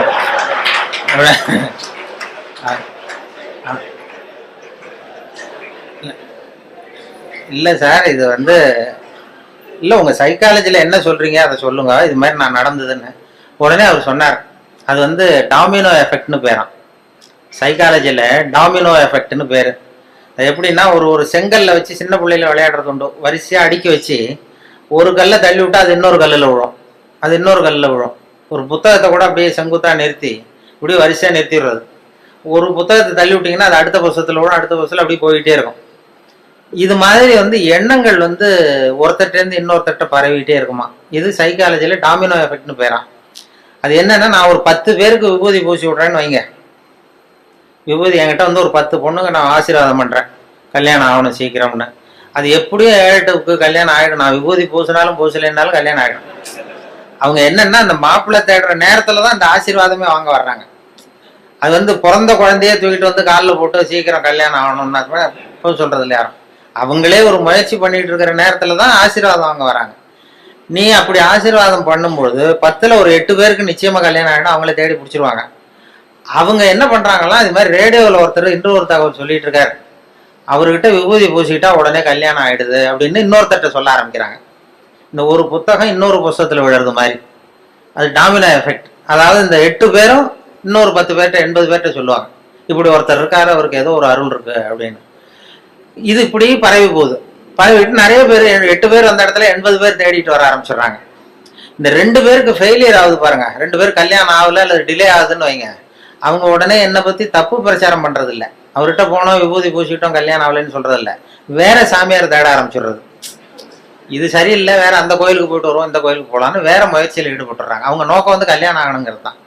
அதனால இது இந்த டாமினோ எஃபெக்ட் தான் உனக்கு வந்து பண்றது. இதை வந்து உனக்கு அருள் இருக்குன்னு நினைச்சிடாத அப்படின்னு மாத்திருபோதம் எனக்கு புத்தி சொல்லிவிட்டு, இதை நினைச்சிட்டு நீ ஆசிரமம்லாம் ஆரம்பிக்காதேன்னாரு. அப்பதான் நினைச்சேன், ஓஹோ இந்த சாமியார்கள்லாம் இப்படிதான் உற்பத்தி ஆகுறாங்க போல் இருக்கு அப்படின்னு சொல்லி, ரொம்ப சுலபமா இந்த டாமினோ எஃபெக்ட் தான் இந்த சாமியார்களுக்கு கூட்டம் சேருது. அது அந்த அவங்க அந்த சைக்காலஜில அது அப்படிதான் அதுக்கு அடையாளம் கண்டுபிடிக்கிறாங்க. அப்படி வந்துடும். என்னை பத்தி தப்பான அபிப்பிராயத்தை இந்த ரேடியோவில் இமேஜை மட்டும் தெரிஞ்சுக்கிட்டு அப்படி அப்படி அப்படி எல்லாம் தேடி வர ஆரம்பிச்சிட்டாங்க நிறைய பேர். அப்படி அது மாதிரி வேடிக்கைகள் நடக்கும் அதில். அதனால அந்த இது சொல்லும்போது இப்போ விவசாய நிகழ்ச்சிங்கிறது ரொம்ப ட்ரையாக இருக்கும், இந்த இது மாதிரி ஸ்ட்ராட்டஜிக்ஸ் மாதிரி. அதனால விவசாயத்துலேயும் நாங்கள் வந்து எதையாவது வேடிக்கையை கலந்து விட்டுறது. இப்போ கோழி பண்ணை வளர்க்குறத பற்றி பேசுவோம். கோழி பண்ணை வைக்கிறது எப்படி, எத்தனை கோழி விடணும், எப்படி தீனி போடுறதுன்னு சொல்லி ட்ரையாக சொல்லிட்டா அது வந்து ஒரு இதாக ரொம்ப அதில் வந்து எதையாவது வேடிக்கையை கலந்து கதை மாதிரி சொல்கிறது தான் வழக்கம் இந்த ரேடியோவில். அது அப்படி சொல்லுவோம். ஒருத்தர் கோழி பண்ணை வைக்கணும்னு ஆசைப்பட்டான். அவன் என்ன பண்ணுறது, போய் உடனே ஒரு கால்நடை மருத்துவர்கிட்ட போய் யோசனை கேட்க வேண்டியது தானே. அவன் நேராக போய் உள்ளூர் சாமியார்கிட்ட வைத்தியம் கேட்டான். உள்ளூர் சாமியார்கிட்ட இது மாதிரி கோழி பண்ணை ஒரு 1000 கோழியை வச்சு வளர்த்தான், பண்ணையை வச்சு. அதில் பாதி செத்து போச்சு. உடனே என்ன குறைன்னு தெரியலையேன்னு சொல்லி சாமியார்கிட்ட போய் யோசனை கேட்டான். ஒரு சாமியார் ஏதோ மந்திரம் போட்டு, நீ கோழி பண்ணை வச்சிருக்கியா, அது மேலே கூரை போட்டிருக்கியா ஓடு போட்டிருக்கியா, அந்த கொட்டாயில் ஓடு போட்டிருக்கேன்னா அதான் தப்பு, நீ கூரையை மாற்றி சரியாக போடுவிட்டார். ஏதோ பண்ணி ஆசீர்வாதம் பண்ணி சரின்ட்டு வந்து கூரையை மாற்றினான். அப்புறமும் பாதி செத்துது. மறுபடியும் அதே சாமியார்கிட்ட போனான், மறுபடியும் பாதி செத்து போச்சு சாமி அப்படின்ட்டுருக்கான்.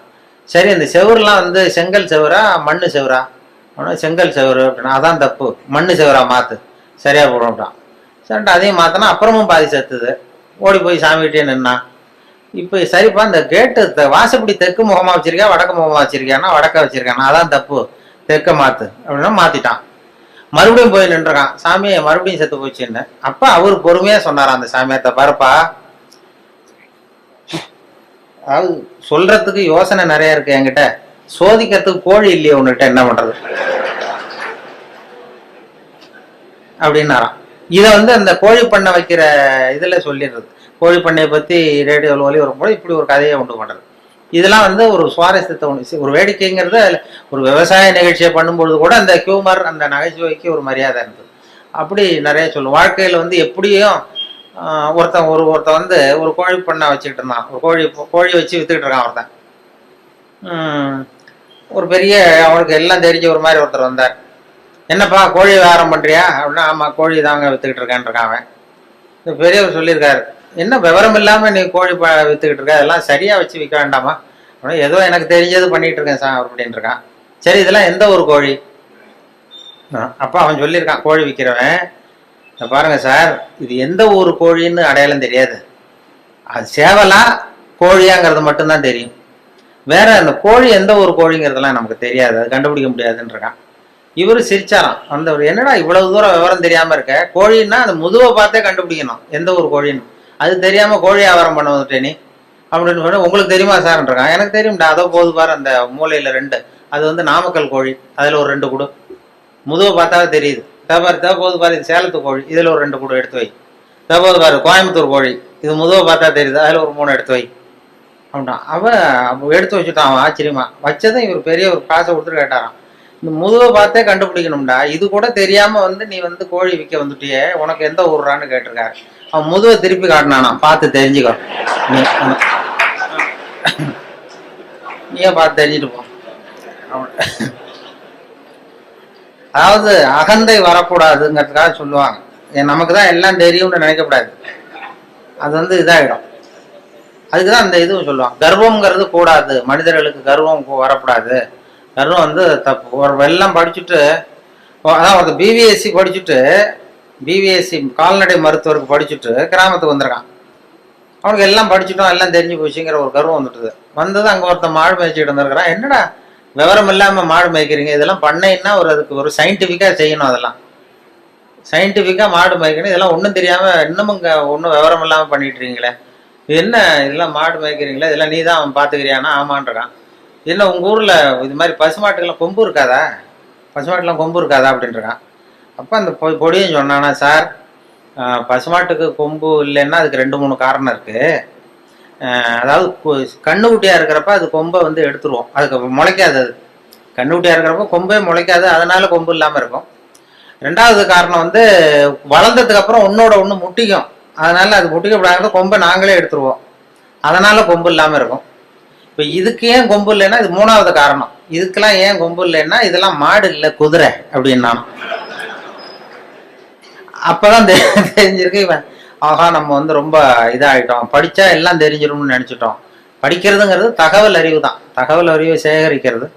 அதனால அது மாதிரி சொல்லுவாங்க. இப்படி நிறைய அதுல எதையாவது சேர்த்து சொல்றது எங்க பழக்கம். அப்படி பண்றதுனாலதான் இந்த நகைச்சுவை உணர்வுங்கிறத சில சமயம் பேப்பர்ல வர்றதை வச்சுக்கிட்டே கூட சில கடுமையான விஷயங்களை கூட வேடிக்கை வந்து மென்மையாக்கி கொடுத்துட்றது உண்டு. நாங்கள் அப்போ இந்த முன்னாடி ஒரு தரம் இந்த அரசியலில் ரொம்ப சூடாக இருந்தது, அமலாக்க பிரிவு அதிகாரிகள்லாம் வராங்க, விசாரணை நடக்குதுன்னு ரொம்ப கடுமையாக இருந்தது. அந்த நேரம் ஒரு விஷயத்தை எடுத்து இன்னொரு தகவலில் அப்படியே சொல்லிட்டோம், ஒரு கதை மாதிரி மாற்றி சொல்லியாச்சு. அது சொல்லக்கூடாது, சட்டப்படி சொல்லக்கூடாது, ஆனால் ஒரு கதையாக மாற்றி சொன்னதுனால ஒன்றும் பிரச்சனை இல்லாமல் போயிட்டுது. அது என்னென்னா, அது ஒரு கதை மாதிரி சொன்னோம். டெல்லியிலேருந்து 2 அதிகாரிகள் வந்தாங்களாம் தமிழ்நாட்டுக்கு. தமிழ்நாட்டில் ஒருத்தன் திடீர்னு கோடீஸ்வரன் ஆகிட்டான். கோடீஸ்வரன், அது எப்படி அவனுக்கு பணம் சேர்ந்தது, அதை போய் விசாரிச்சுட்டு வா அப்படின்னு 2 பேர் டெல்லியிலேருந்து அதிகாரிகள் அனுப்பிச்சிட்டாங்க. 2 பேர் வந்திருக்கான், அமலாக்க பிரிவு அதிகாரிகள். வந்து இவனை பிடிச்சி, டே நாங்கள் டெல்லியிலேருந்து வந்திருக்கோம், நீ எப்படி பணம் சேர்த்த, எப்படி கோடீஸ்வரன், நேற்று வரைக்கும் நீ சாதாரண ஆளாக இருந்த, திடீர்னு எப்படி பணம் சேர்த்த, அது சொல்லுன்னா அவன் சிரிச்சிருக்கான். இதுக்காகவாது சார் டெல்லியிலேருந்து மெனக்கிட்டு வந்தீங்க, நான் ஒன்றும் தப்பான வழியில் பணம் சேர்க்கல சார், நான் வந்து சரியான வழியில் தான் சேர்த்தேன், பந்தயம் கட்டியே பணக்காரன் ஆகிட்டேன். நான் பந்தயம் கட்டி எப்படிடா பணம் சேர்க்க முடியும் அப்படின்னா, நான் ஆகிட்டேன் சார் நீங்கள் நம்புங்க நம்ப முடியாது அப்படின்னா உங்ககிட்டயே ஒரு பந்தயம் கட்டி காட்டவான்றான். விசாரிக்க வந்தவங்ககிட்ட என்னடா பந்தயம்? ஆனால் இதை பாருங்க, இது என் கண்ணு, இது என் பல்லு, என் கண்ணை என் பல்லாலேயே கடிக்கிறேன், எவ்வளவு பந்தயம்ன்றான். 100 ரூபாய் எடுத்து வச்சானா விசாரிக்க வந்து 100 ரூபாய் இதை ப்ரூவ் பண்றான் அப்படின்னு. அப்படியே ஒரு கண்ணை எடுத்துட்டான். அது பளிங்கு கண்ணு, ஏற்கனவே பளிங்கு கண்ணை வச்சிருக்கான். அதை எடுத்து கடிச்சுட்டான். வந்தவன் 100 ரூபாய் விட்டுட்டு நிக்கிறான். விசாரிக்க வந்தவன் உடனே கூட வந்தவனுக்கு கோபம் வந்துட்டுது. டேய், அவன்கிட்ட என்னடா ஏமாந்துக்கிட்டு இருக்க, அவன்கிட்ட உனக்கு விசாரிக்க தெரியல, நீ விளையாடா, நான் கேட்கறேன்னு சொல்லி, டே இப்படிலாம் பண்ணக்கூடாதா, நாங்கள் டெல்லியிலேருந்து மெனக்கிட்டு இதுக்காக வந்திருக்கோம், எப்படிடா பணம் சேர்த்த என்கிட்டயாவது சொல்லு அப்படின்னா. நீங்கள் அவரை விட கொஞ்சம் புத்திசாலியாக தெரியுது சார், அதனால் நீங்களாவது நம்புங்க, நான் பந்தயம் கட்டி தான் பணம் சேர்த்தேன்றான். நம்ப முடியாதுன்றான். அப்படின்னா உங்ககிட்ட இன்னொரு பந்தயம் கட்ட வேண்டாம்ப்பா, என்ன என் ஆளை தான் ஏமாத்தி விட்டியே. இல்லை சார், அவர் வந்து கண்ணு பளிங்கு கண்ணு, அதனால தெரியாது, இந்த கண்ணு பளிங்கு கண்ணுங்கிறது தெரியாது, அதனால ஏமாந்துட்டார். நான் இப்போ உங்ககிட்ட கட்டுறது நெஜங்கண்ணு, இது வந்து நெஜங்கண்ணு, பளிங்கு கண்ணு கிடையாது, இதை கடிக்க முடியும் அப்படின்றான். அவன் ஒரு 100 ரூபாய் எடுத்து வச்சான். அப்படியே பல் செட்டை கேட்டான், தனியா கேட்டு கடிச்சு விட்டான். அதையும் விட்டுட்டு 2 பேரும் அப்படியே அலண்டு போயிட்டாங்க. விசாரிக்க வந்தவன் வந்து, நீ மேற்கொண்டு அவன்கிட்ட பேச பேச நம்ம பணம் தான் போய்கிட்டு இருக்க, அவன்கிட்ட நாம வந்து அவன் பணம் எப்படி சேர்த்தான்னு கண்டுபிடிக்கிறதுக்கு வந்திருக்கோம், நாம வந்து அவனை இன்னும் கோடீஸ்வரன் ஆக்கிட்டு இருக்கோம். இதுக்காகவா மெனக்கிட்டு டெல்லியில இருந்து நம்மளை அனுப்புனாங்க. இது சரியா வராதுடா, இனிமே அவன்கிட்ட பேச்சு கொடுக்காத, ஒதுங்கி வந்து டெல்லிக்கு போறதுக்கு டிக்கெட்டுக்கு பணம் இருக்கா பாடுறா அப்படின்றான்.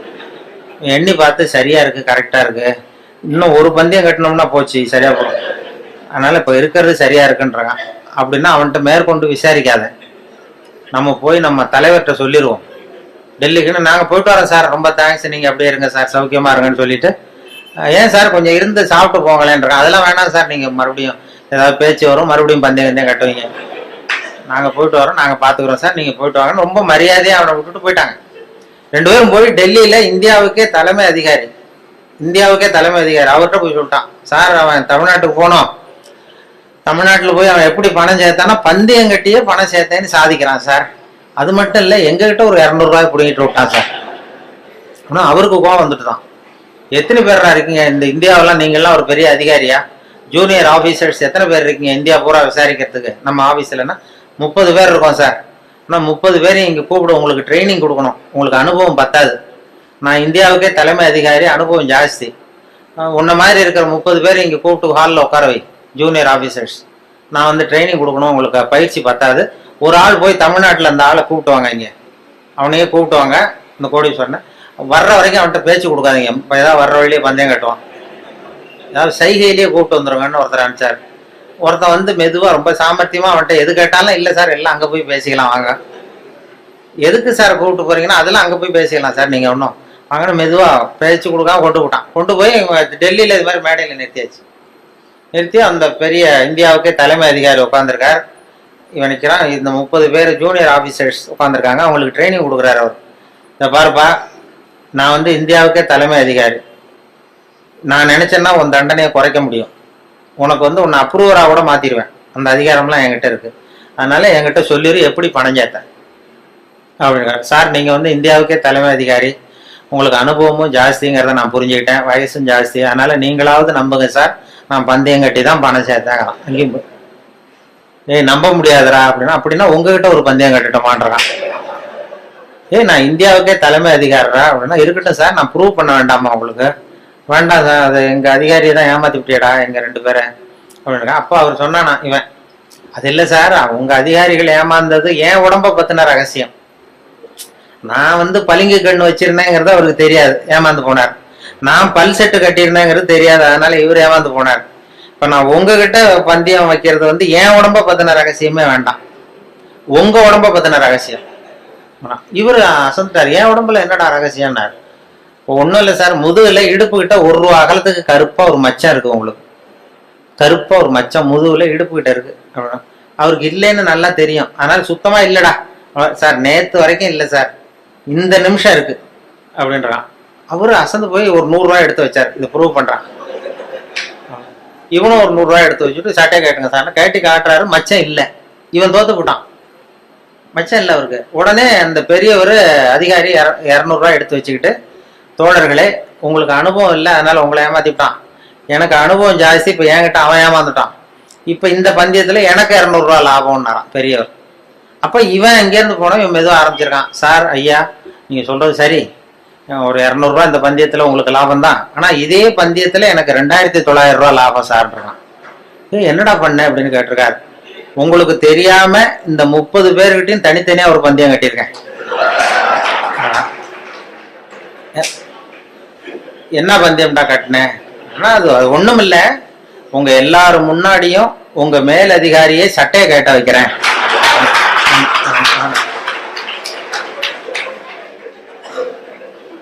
அதனால சரியா போச்சு சார், 2900 ரூபா கொடுங்க சார் வாங்கிட்டான்.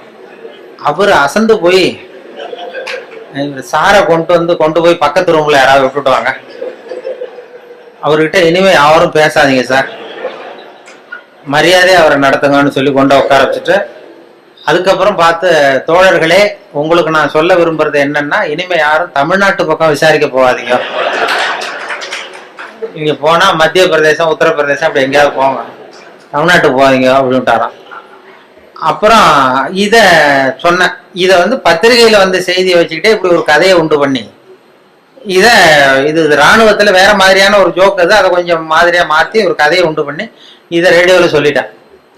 சொன்னதும் என்னாச்சு, அந்த ஒரு மந்திரி கிட்ட இருந்து ஒரு பிஏ வந்தார். அப்ப இருந்த மந்திரி அவரு பிஏ என்ன பண்ணுவாருன்னா, அந்த மந்திரி எப்போதும் இந்த இன்னொரு தகவல் கேட்டுட்டு உடனே அவர் பிஏ அனுப்புவாரு, என்கிட்ட அனுப்பி, இன்னைக்கு இந்த 20ஆம் தேதி ஒண்ணு சொன்னாரு, அதனுடைய காப்பி ஒண்ணு வாங்கிட்டு வா, இந்த மேடையில பேசுறதுக்கு எனக்கு வேணும் அப்படின்னு கேட்டு வழக்கமா வாங்கிக்கிறது வழக்கம். இந்த மாசத்துல தேதியை குறிச்சு அனுப்புவார். இந்த 8ஆம் தேதி ஒலிபரப்பானது, 10ஆம் தேதி, 12ஆம் தேதி, இதெல்லாம் ஸ்கிரிப்ட் வாங்கிட்டு வா, மேடை பேச்சுக்கு எனக்கு வேணும்னு கேட்பாரு. உடனே நாங்களும் அவர் அந்த பிஏ வந்தாருன்னா உடனே ஒரு செராக்ஸ் காப்பி எடுத்து அனுப்பிச்சிருவோம். இந்த கதையை சொன்னப்போ வந்துட்டார், இதை உடனே வாங்கிட்டு வான்னு அன்னைக்கு ஆள் வந்தது. உடனே நான் ஒரு காப்பி எடுத்து கொடுத்துட்டு, அப்புறம் நாங்க மனசுல நினைச்சுக்கிட்டோம், பாருங்க அவரே இதை வாங்கிட்டு போறாரு, சொல்லப்பட்டதே அவரை பத்தி தாங்கிறது தெரியாம அப்படின்னு சொல்லி அதை வேடிக்கை ஆரம்பிச்சோம். இந்த விஷயத்த நீங்க வானொலியில ஒளிபரப்புறதுக்கு பெரிய சொல்லவே கூடாது.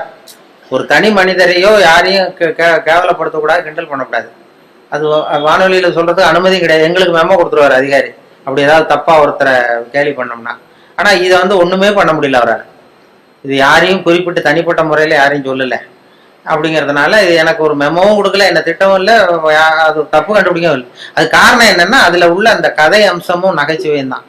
அந்த வேடிக்கையும் அந்த கதையும் சேர்ந்துட்டுதுன்னா ஒரு இடத்துல சொல்லக்கூடாத விஷயத்த கூட சொல்ல முடியுதுன்னு பாருங்களேன்.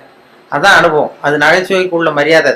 அப்படி நிறைய இதை சொல்லியிருக்கிறோம். சொல்லி அந்த எல்லா சப்ஜெக்டுக்கும் ஒவ்வொரு கதையை உண்டு பண்றது. கோவப்படம், சினம் தவிர்த்தல் அப்படின்னு ஒண்ணு, அப்புறம் சகிப்புத்தன்மை, இப்படி எல்லாத்துக்கும் ஒரு கதையை உண்டு பண்ணி சொல்றது வழக்கம். சினம் தவிர்த்தல்னா அந்த வேதாத்திரி மகரிஷி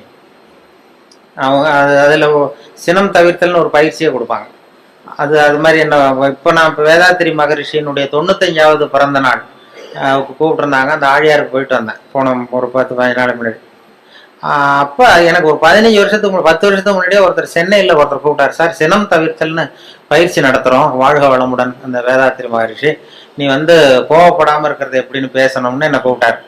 நான் சொன்னேன், நான் பயிற்சிக்கு வேணா வரேன், பேசுறதுக்கு வேண்டாம், எனக்கு பயிற்சி கொடுங்கன்னு. இல்லை சார், பயிற்சிலாம் நாங்கள் கொடுக்குறோம், நீ பேசிட்டு போ அப்படின்னாங்க.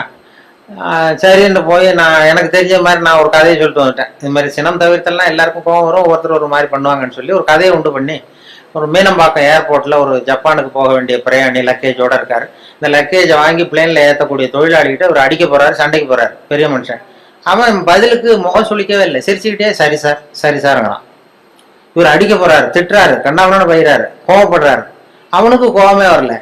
இவர் லக்கேஜை வாங்கி பிளேன்ல தொழிலாளி இவர் பாட்டு திட்டினாரு, அவன் சிரிச்சுக்கிட்டே சரி சரி சரின்னா கடைசியில் லக்கேஜ் வாங்கிட்டு போயிட்டான். அப்புறம் பிளேன் வந்தது, அப்புறம் பிளேன்ல ஏறி இவரும் போயிட்டார். இதை பார்த்துக்கிட்டே ஒரு பேராசிரியர் உட்காந்துருக்காரு, சினம் தவிர்த்தல் பேராசிரியர். உடனே ஓடி போய் அந்த தொழிலாளியை கூப்பிட்டு வந்தார். இதை பாருப்பா, நாங்கள்லாம் சினம் தவிர்த்தல்னு பயிற்சி முகாம்லாம் நடத்துறோம், கோவப்படக்கூடாதுன்னு. உனக்கு கோவமே வரலையே, நீ எங்களுக்கு வகுப்பு நடத்தலாம் போல இருக்க. அந்த பெரிய மனுஷன் அவ்வளவு திட்டுனா, நீ பதிலுக்கு உன் முகம் சொல்லிக்கவே இல்லை, சிரிச்சுக்கிட்டே இருந்தே, அது எப்படி உனக்கு கோவமே வரலையான்னார். இப்போ அவன் சொன்னான், அப்படி இல்லை சார், மனுஷன்னு பிறந்தா கோவம் வரத்தான் செய்யும், அது அவங்கவுங்க பாணியில் அவங்கவுங்க டீல் பண்ணுவாங்க, அவ்வளவுதான் உனக்கு கோவம் வந்ததா அவர் திட்டும் பொழுது அப்படின்னு. வந்தது சார், எனக்கு கோவம் வந்தது, முகத்துல தெரியலையே அப்படின்னா. அது தெரியாது சார் அப்படின்னுக்கான். இப்போ எப்படி அதை சமாளிச்சா, எப்படி டீல் பண்ணேன்னு கேட்டிருக்காரு. அது வேற ஒண்ணும் இல்லை சார், அந்த அந்த பிரயாணி அவர் வந்து ஜப்பான் போயிட்டு இருக்காரு, அவர் லக்கேஜ் எல்லாம் அமெரிக்கா போயிட்டு இருக்கு.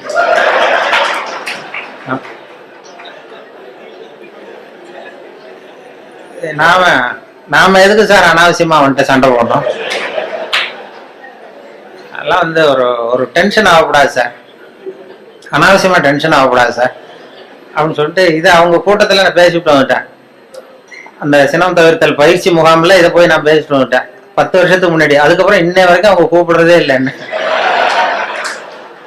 இல்லை. அப்புறம் இப்போ கேட்டேன் ஒரு 10-15 நாளைக்கு முன்னாடி அவரை பார்த்து, ஏன் சார் மறுபடியும் ஒரு பயிற்சி முகாம்னா கூப்பிடுங்களேன் வரேன் அவங்க. என்ன வேணாம் சார், நீங்கள் பயிற்சிக்கு வேணா வாங்க, பேசுறதுக்கு வேண்டாம், நாங்கள் பார்த்துக்கிறோம் அப்படின்ட்டார். ஏன்னா அவங்க ஒரு முறையாக அதை சொல்லி கொடுக்குறாங்க, கோவப்பட மனசை எப்படி கட்டுப்படுத்துறது, மனசை எப்படி பயிற்சி பண்ணுறதுன்னு சொல்லி கொடுத்துட்டு இருக்கிறாங்க. அதில் போய் இப்படி குழப்பிட்டு நாங்கள் சொல்லி கொடுக்குறதையும் மறந்துடுவாங்க சார், வேண்டாட்டான், அப்படி ஆகிடும். சினம் தவிர்த்தல்ங்கிறது ஒரு பெரிய பயிற்சி முகாமாக நடத்தி இது பண்ணிட்டு இருக்கிறாங்க. அது மாதிரி தான் சகிப்புத்தன்மையை பற்றியும் சொல்கிறது, இதெல்லாம் ரேடியோவில் அப்பப்போ சின்ன சின்ன கதையை சொல்கிறது தான். இது அவர் ஏன்னா அவர் செயலாளருங்கிறதுனால அவர்கிட்ட எப்போதும் கேட்டுக்கிறது, எவ்வளோ நேரம் சார் பேசணும்னு முதல் தடவை வந்தப்போ கேட்டேன். நீங்கள் எவ்வளோ நேரம் வேணாலும் பேசுங்க சார், நாங்கள் 10 நிமிஷத்துக்கு மேலே உட்காந்துருக்க மாட்டோம் அப்படின்னாரு. அப்படி ஆரம்பிச்சவர் அவர். அதனால எப்போ முடிக்கணுங்கிறத கரெக்டாக சொல்லு அப்படின்னு சொல்லி முதல் கூட்டத்தில் எதிரில் உட்கார வச்சு ஒரு சிக்னல் கொடுத்தேன். அதாவது தலையை சொரிய சொல்லி, எப்போ முடிக்கணும்னு தோணுதோ அப்போ தலையை சொரிங்க, நான் முடிச்சுக்கிறேன் அப்படின்னு சொல்லி அவரை உட்கார வச்சு அது மாதிரி பண்ணிட்டு இருந்தேன். அது ஏன்னா இப்போ கும்பகோணத்தில் இது மாதிரி ஒரு கூட்டத்தில் ஆரம்பிச்சது. என் தம்பி சின்னம்மா பையன் தான் அங்கே அந்த ஒரு கிளப்பில் செக்ரட்டரி, அந்த டவுன் ஹால்னு ஒன்று. அவன் ஒருத்தர் இந்த மாதிரி கிளப் மெம்பருக்கு கூப்பிட்டு என்ன பேச சொன்னான்.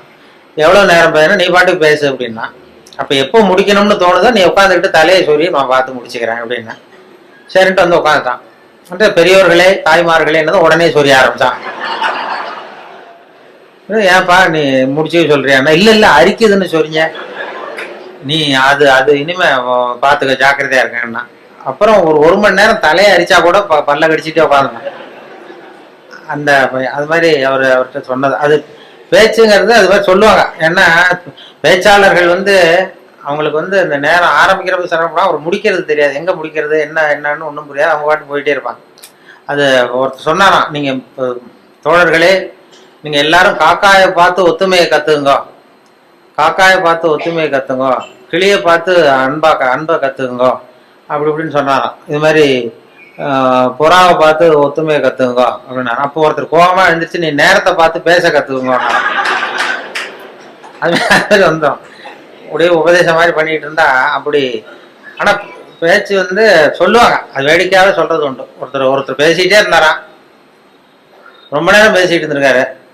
சார் நான் எவ்வளோ நேரம் போனது தெரியல, உங்கள் பொறுமை தெரியல, நான் பேசிக்கிட்டே இருந்துட்டேன், கடிகாரத்தை கூட பார்க்க மறந்துட்டேன் சார் அப்படின்னாராம் பேச்சாளர். கடிகாரத்தை கூட பார்க்க மறந்துட்டேன், என்னை மன்னிச்சுங்க, ரொம்ப நேரம் பேசிட்டேன் போல் இருக்கு.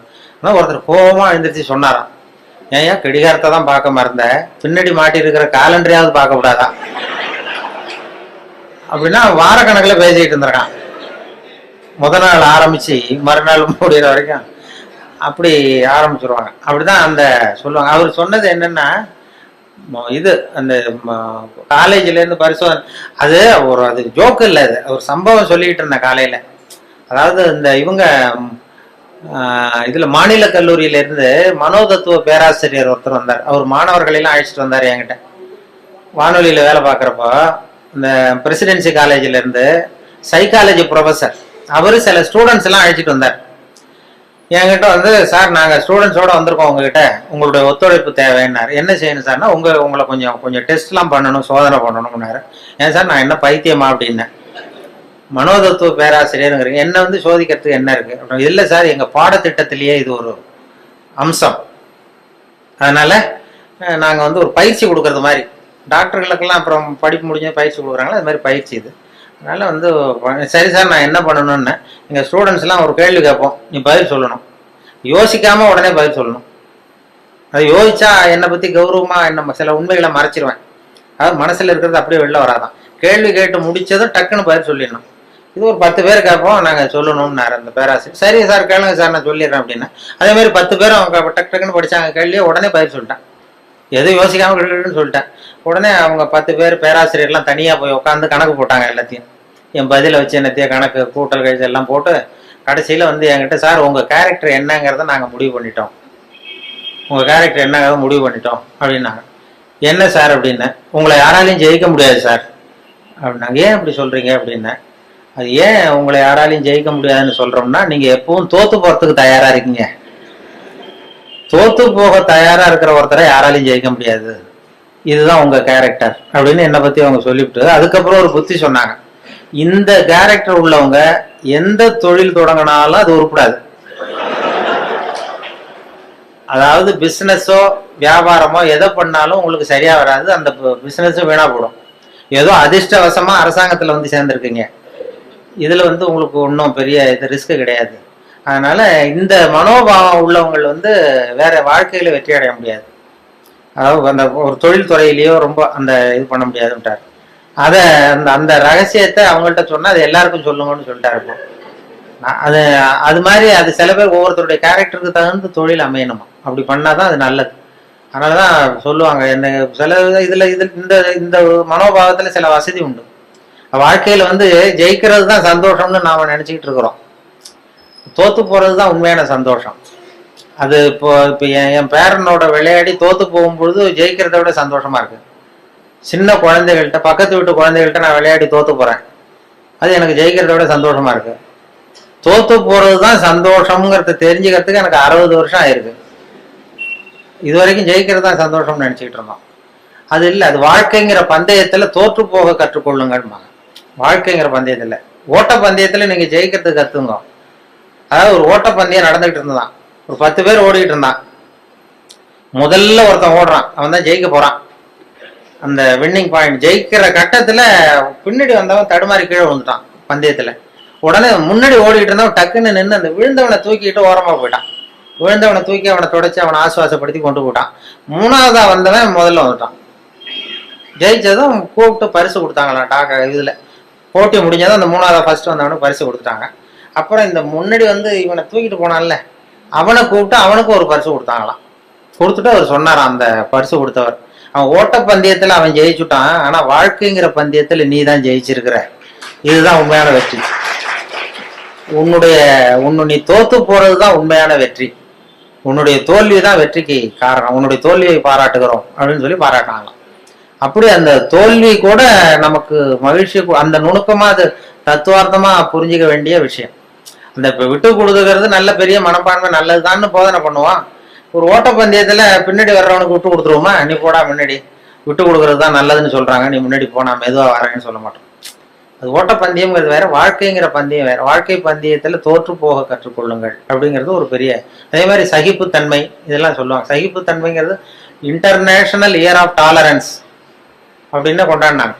சர்வதேச சகிப்புத்தன்மை ஆண்டு 1995. அப்ப ரேடியோவில் இது மாதிரி சகிப்புத்தன்மையை பத்தி நீ ஒரு இது சொல்லுன்னு சொன்னாங்க. எங்க டைரக்டர் அப்பப்போ சொல்லுவாரு, அப்பப்போ ஒரு ஆர்டர் போடுவார், இன்னைக்கு இதை பத்தி சொல்லு, இன்னைக்கு அதை பத்தி சொல்லணும். அந்த கருத்தை வாங்கிட்டு கதையை வழக்கம் போல கதை ஒன்று பண்றதுதான். அது ஒரு டாக்டர் உட்காந்துருக்கிறாரு இந்த ரூம்ல டாக்டர் உட்காந்துருக்காரு. வெளியில பெஞ்சு போட்டிருக்கு வரிசையா, அதுல 40 பேர் வந்து உட்காந்துருக்கான். 40 பேரும் டாக்டரை பார்க்கறதுக்கு. 40 பேர் சட்டையும் கட்டி பக்கத்துல வச்சிருக்கான். 40 பேர் வாயிலும் 40 தெர்மாமீட்டர் இருக்கு. இது எதுக்கு வந்தான்னு தெரியல, எல்லாரும் தெர்மாமீட்டரோட வரிசையா உட்காந்துருக்காங்க. அப்போ ஒருத்தன் செவுத்துல ஆணி அடிக்கிறதுக்கு காலண்டர் மாற்ற ஆணி அடிச்சா விரல் நசுங்கி போச்சு அதே தெருவில். சரி நம்ம தெரு டாக்டர் தானேன்னு ஓடி வந்து நர்ஸை மாட்டேன், நர்ஸு இது சிஸ்டர் இதில் ஏதாவது மருந்து போடுங்கன்றிருக்கான். இதில் மருந்து நீ 41வது ஆளா உட்காருன்னு இருக்கு. இல்லையே நான் விரல் தானேன்னு இருக்கான். அதெல்லாம் கேட்காத உட்காருன்னு உட்காந்தான். சட்டை கேட்டுன்னு இருக்கு, மறுபடியும் விரலை காட்டிருக்கான். அதெல்லாம் நீ எங்கே அடிபடுவான்னு சட்டை கேட்டுன்னு எல்லாரையும் பாருனதும் எல்லாம் கட்டி வச்சுருக்கான். இவனும் கட்டி வச்சுட்டான். வச்சுட்டு வாயை திறந்ததும் தெர்மாமீட்டர் வச்சுட்டு ஓடி போச்சு. இவன் வாயில தெர்மாமீட்டர் வச்சுக்கிட்டு யோசிக்கிறான், எதுக்கு தெர்மாமீட்டர் வச்சு பாக்குறாங்க, நாங்க விரல் தானே நசிக்கிட்டு வந்தோம் அப்படின்னு பார்த்தா அவன் விரல் நசிக்கிருக்கான்னு எட்டி பாக்குறான். அவனுக்குலாம் நல்லா இருக்கு. சரி எதுக்குடா வந்தேன்னு கேட்கணும்னா வாயை திறக்க முடியல. அவனும் ஏதோ சைகையிலேயே பதில் சொல்றான், வாயில மூடிக்கிட்டு அப்படி இப்படின்னு ஏதோ சொல்றான், புரியல. 40 பேர் 40 கதையோட உட்காந்துருக்கான்.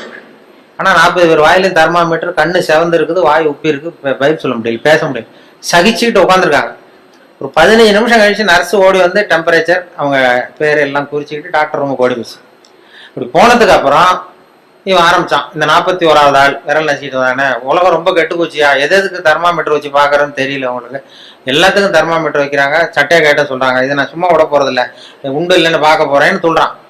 அப்ப இந்த 40வது ஆள் அவனுக்கு அட்வைஸ் பண்றான், அதை பாருப்பா, இது மாதிரிலாம் சத்தம் போடாத, இதெல்லாம் வந்தா இது சர்வதேச சகிப்புத்தன்மை ஆண்டு, இது மாதிரி இடத்துலதான் நாம சகிப்புத்தன்மையை கத்துக்கணும், இது மாதிரிலாம் அனாவசியமா அப்படிலாம் சத்தம் போடாது, கொஞ்ச நேரம் மரியாதையா வாழை சுட்டிட்டு மரியாதையா உட்கார் அப்படின்றான் இந்த 40வது ஆள் அவன்கிட்ட. அப்படி சொன்னதும் அவனுக்கு இன்னும் கோபம் வந்துட்டுது. 41வது ஆள் விரல நீ எனக்கு இவ்வளவு புத்தி சொல்றியடா, நீ எதுக்கு வந்த அப்படின்னு இருக்கான். நான் தபால் கொடுக்க வந்தவையா,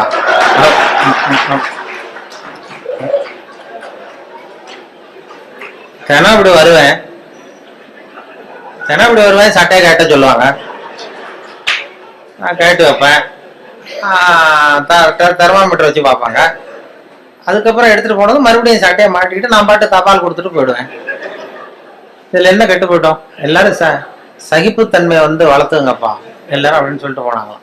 அது மாதிரி இது மாதிரி சந்தர்ப்பத்தை எல்லாம் நீங்க அதை வளர்த்துக்கலாம், சகிப்புத்தன்மை வளர்த்துக்கிறது, சிரிக்க கத்துக்கிறது அப்படின்ட்டு. அதனால இன்னும் நேரமும் ரொம்ப ஆயிருக்கும்னு நினைக்கிறேன். இன்னும் ரொம்ப அது மாதிரி அந்த சொல்லுவாங்க, ஒரு பேச்சாளர் ரொம்ப வேகமா எங்கேயோ போயிட்டு இருந்தாராம், வேகமா வந்துட்டு இருந்தாராம். வரும்பொழுது ஒரு சிங்கம் வழி மறிச்சுதான், நான் உன்னை சாப்பிட போறேன் இருக்கு சிங்கம். ஐயோ நீ என்னை சாப்பிடாத, நான் ஒரு முக்கியமான கூட்டத்துல பேச போயிட்டு இருக்கேன் அப்படின்னாராம். ஐயோ அதெல்லாம் முடியாது, எனக்கு பசி தான் முக்கியம் இருக்கு சிங்கம். நீ என்ன அவ்வளவு நல்லா பேசுவியா அப்படின்னு தான் சிங்கம் அந்த பேச்சாளர். ஐயோ அதை ஏன் கேட்குற, நான் பேச ஆரம்பிச்சேன்னா கேட்கறவங்க அப்படியே மயங்கி விழுந்துருவாங்க, நீ இங்கேயே பேச, நான் மயங்கி விடுறேன் நான் பார்ப்போன்றது சிங்கம். அங்கேயே ஆரம்பிச்சாரு, பெரியவர்களே தாய்மார்களேன்னாரு, உடனே கரகரன்னு சுத்தி விழுந்துட்டு அப்படியே மயக்கம் போட்டு வந்துடுதே. ஆஹா இதுதான் நேரம் நம்ம தப்பிக்கிறதுன்னு மெதுவா பாம்பு மாதிரி நெளிஞ்சு போனாராம். எழுந்திரிச்சு ஓடனா அந்த அதிர்ச்சியில அவன் முடிச்சுக்கிட்டான்னா மயக்கம் தெளிஞ்சிரும்ல, அந்த சிங்கத்துக்கு மயக்கம் தெளிஞ்சிரும். அதனால மெதுவா நழுவி அப்போ கொஞ்சம் தூரம் போய் எழுந்திரிச்சு ஒரே ஓட்டமா ஓடி போட்டான்.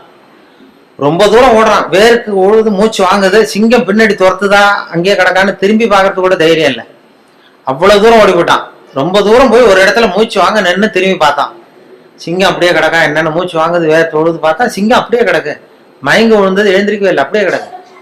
இவன் அங்க இருந்து அந்த சிங்கத்தை பார்த்துட்டு மனசுல நினைச்சுக்கிட்டானா, நல்ல வேளை நம்ம பேசினதை கேட்டுவிட்டு அந்த சிங்கம் மயங்கி விழுந்ததுனால நாம தப்பிச்சோம் அப்படின்னு அவன் நினைச்சுக்கிட்டானா. அதே நேரம் அந்த சிங்கம் லேசா ஒரு தலையை தூக்கி ஒரு கண்ணால அவனை பார்த்துதான், பார்த்துட்டு இது நினைச்சுக்கிட்டு தான், நல்ல வேளை மயங்கி விழுந்தது மாதிரி நடிச்சதுனால நாம தப்பிச்சோம், இல்லைன்னா அவன் பேசியே கொண்டிருப்பான் நம்மள அப்படின்னு இதை நினைச்சுக்கிட்டு தான். அது எதுக்குன்னா இப்ப உங்களை எல்லாம் பார்த்தா அந்த சிங்கத்தோட முகம் மாதிரி தெரியுது.